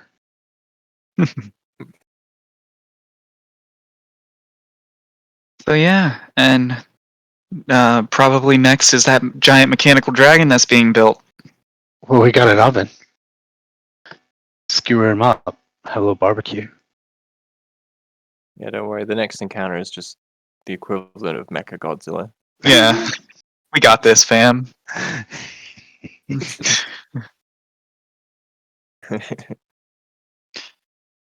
It's got to be alive. It's under construction. Yeah. The second we walk through the door, the last piece is put on. Because destiny. With that destiny, we Gathered, should turn around and leave. The forge is right there. So close. Yeah. well, let's once we've gathered our bearings, let's press on. Are we going to go straight for the dragon, or try to clear out this section first? This is all figure- tunnels, I'm pretty sure, according to Yeah. the map, right? This looks like tunnels in the Underdark. Yeah, I don't Yeah, really want to. let's go back to the made structure. It looks like we'll need to go through this door to get to the forge. Yep. I think it's all strip mine, not necessarily tunnels, but yeah. Guess can I examine for pressure plates, tripwires? Yes, those little holes. Weldings. Yeah, welding. It's welded. Okay, that. Yeah. He points at the welding and just shrugs. Hmm. It's also marked with anti-magic runes, I suppose. Yeah. Yeah. Do we have dispel magic of anti-magic? Does that work? It won't. No, that's the whole point of anti-magic is that it's not it's not about dispelling. It's basically like the beholder's anti-magic eye ray means that there's no magic. Same as this thing. Same as the door upstairs. It just magic. It's an adamantine door, so it's can't be gotten through with steel. Steel, even diamond, won't get through. And nor will any magic. So there's no apparent way to get through. I guess gonna do an Arcana check. I mean, we probably don't have the capabilities of doing this, but like, would damaging the anti-magic glyphs affect the anti-magic zone in any way? I guess, yeah, Arcana is probably what you're after. Could I give him advantage on that? Yeah, absolutely. And the guidance. Just Yeah, sure.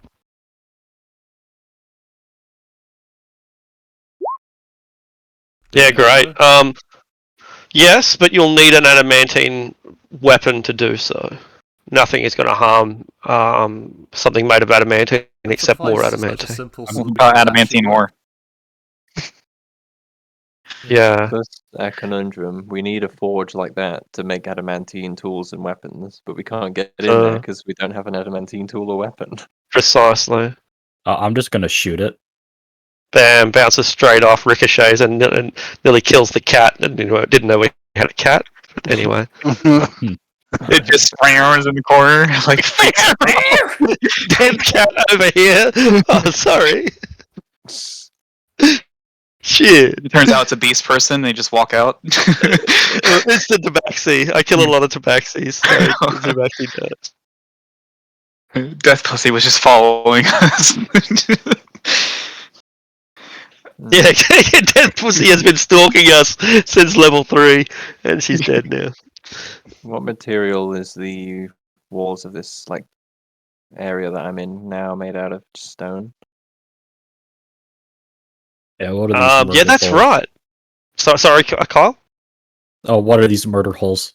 Yeah, that's right. Stone, granite, yeah. Natural bedrock. I don't have proficiency in it.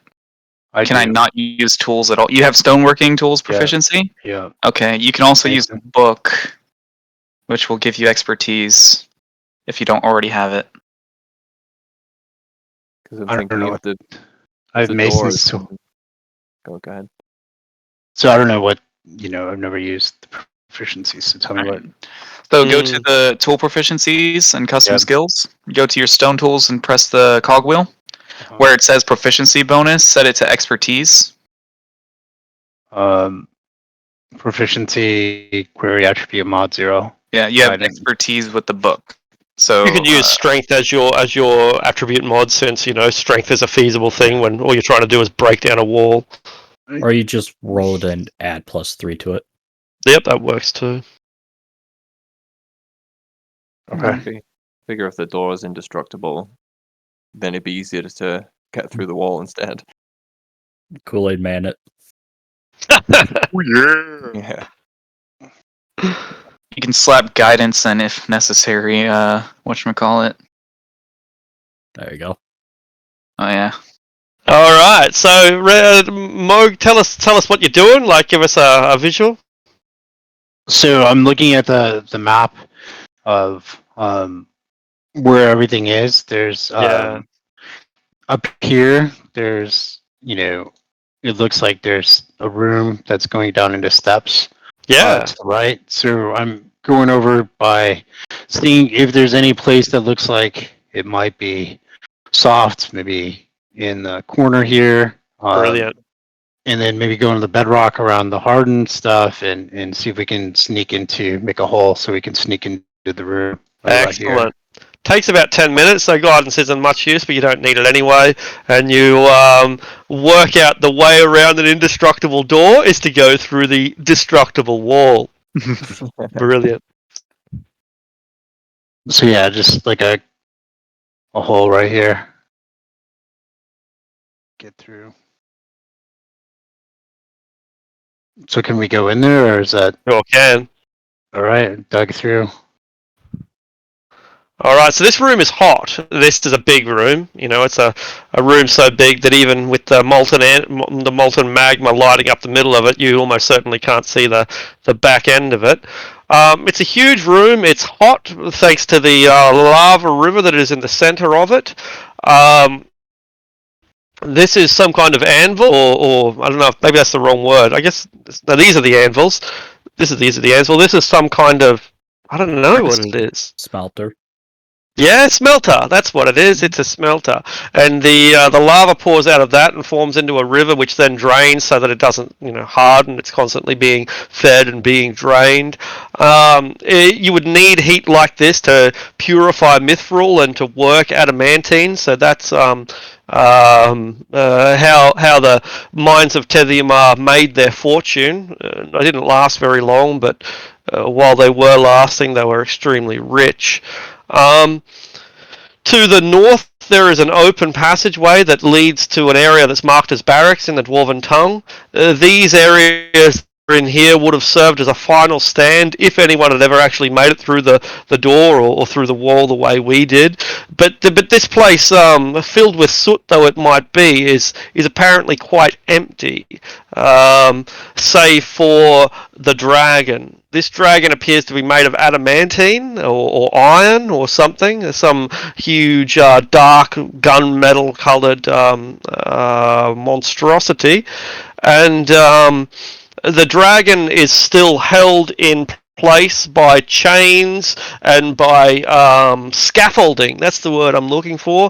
Like the whole thing was, well, it appears to be finished. It looks like it's done, but it's just standing there like a statue. But a sinister statue. It's not. Not many people make statues out of adamantine. It looks like a monster. I'll see if I can find a picture of its face, because its face has got like a grill. It's pretty cool. I hated it the first time I saw it, but I've come to since love it. Normal dragons are terrifying enough, let alone a construct made of adamantine. Yeah. So I'll be making adamantine weapons as soon as we can. So check out its medieval style face in Discord. Yeah. Can't get over the fact that it stands like a toad. Yeah. That's cool. It's pretty cool, yeah? Yeah. That's It very would be cool when it's ripping us apart. It actually just looks like something the dwarves would make. It does, right? Like it's how can we improve on what God has done? Right? Make it out of adamantine is a good suggestion most of the time. That's right. Flesh and scale is fallible, but adamantine. Flesh is temporary, adamantine is forever. There we go. Okay.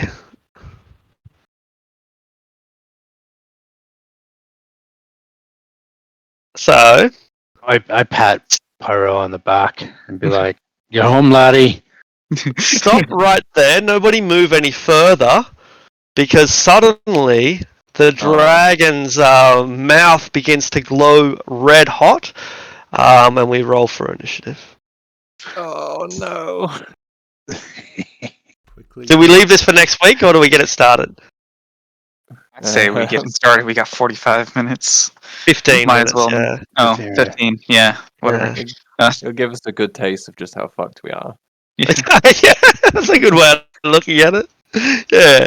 I'm disappointed I don't have evasion yet. I suppose if I did have it, I would have died before anyway.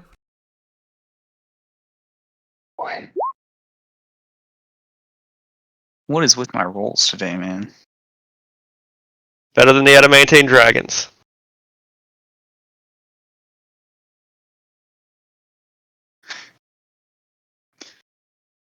Better than getting 5 on every climb up. Yeah. Yeah. You can imagine the grill heating up behind that head mask like a potbelly stove or something, right? Yeah. Like a radiant heater. All right, get some cover.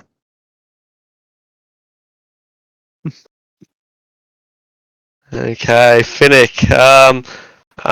Can you see out of this thing? Yeah, I guess you can. Yeah, so you're looking down from an elevated position. You do have a bit of cover here.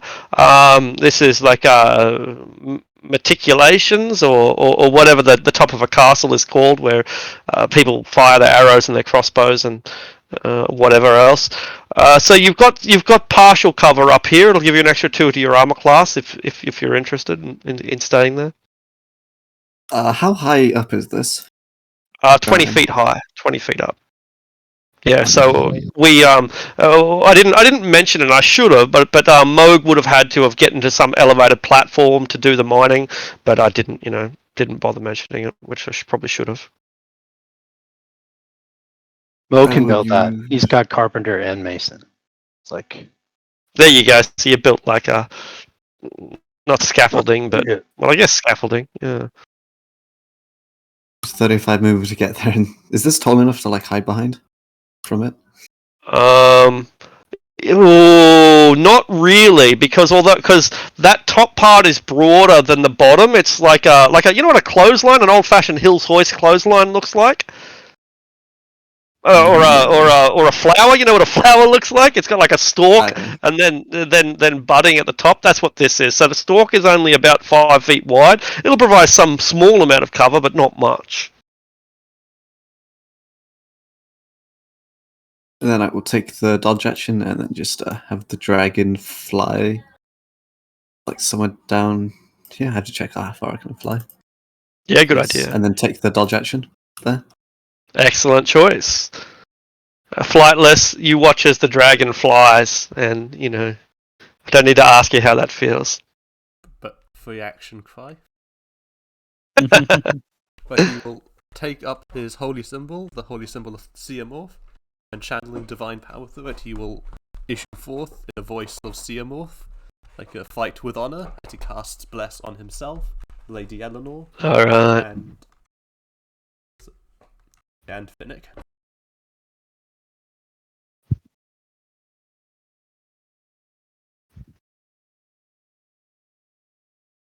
Very good, very good, very good. And you, you reach the bottom of the stairs, or do you just stay there? He will move because, dragons famously breathe fire, and we're very clumped, and he's not happy about that. Very good. Yeah. He'll run up the other end and into the diagonal corner, and he will bonus Excellent action choice. insightful fighting on the dragon. All right. The dragon's charisma is abysmally low. I don't think I can even find the That's skill. only a -4. I don't even think I can fail this check against him. 19. Yeah. I could if I rolled a 1. Because we're tied. That's my turn. All right. Isabella. I'm gonna kind of move back here, cast Mirror Image and Blade Song. Very good, very good.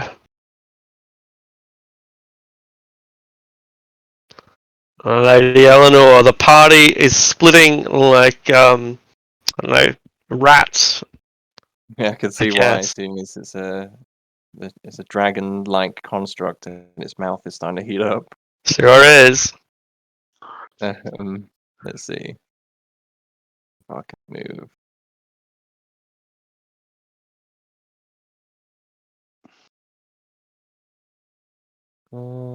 Where? Makes sense. So, yeah, I'll go there. And I'll press myself against the wall, and I'll use a dodge action.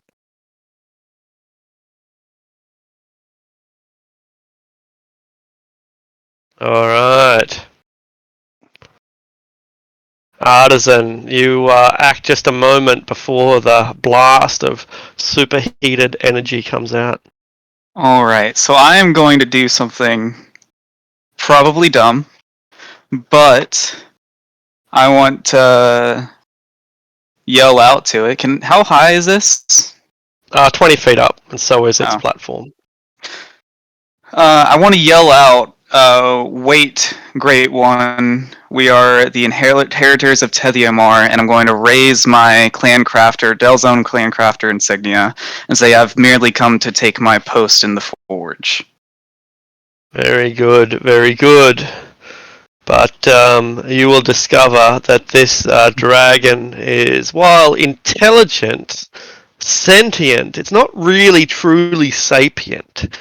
More of a golem than an actual actual creature. Ah, No, it doesn't react to it. damn it. It really was. All worth a right. shot, Tell him Worth to a stand shot. down. Stand down. Stand down. I'd like to direct you to Discord, where you will see one of my favorite pictures in recent years from D&D. Awesome. Isn't that great? That's magic, freaking right? awesome. That It archer really, is so really is. That's a Right. bad day for the archer. Skill defender walk up though. Okay, so let's see. A line 5 feet wide. Who's that going best? Oh, the Drake and Eleanor. Bam. Blast. Boy. Okay. The Drake and Eleanor are hit by not fire, but radiant energy. I see. So perhaps not quite as much damage as I would have thought. I'm less impressed than I thought I would be. 30 points of radiant damage. DC 16 for half, and so yeah, 16 passes. So 15 radiant on Eleanor, which I guess is halved down again, isn't it, Eleanor? Yeah, some resistance radiant damage from a Par Angel. But 30 damage to the Drake unless it passes. I know, I got a 9. Alright, so 30 points of damage. The dragon then flies up to a height of 60 feet. It's a really big room up here. And it's going to put itself around about here, 60 feet up into the air. And I think there we will leave it. good. Oh no, Moog's got to go. My Okay. mistake. How high is it up here? 20 feet on that ledge, 10 feet on this ledge, and the dragon is 60 feet in the air. Like, I just run up to this ledge here. Yeah, sure. And Angrily then tell shout. me, then I scream, stand down, because I don't have any ranged weapons that can be ready right now. I suppose the dodge action will serve. So I mean, I just yelled, stand down, and I have my shield and in Dwarvish. Alright, it ignores you. Shocker. So, thanks for everyone. Thanks for everything, everyone, and we shall see you all in a week's time. Yeah. Awesome. Goodbye. Yeah. See you soon, guys. Awesome. Yeah. Thanks.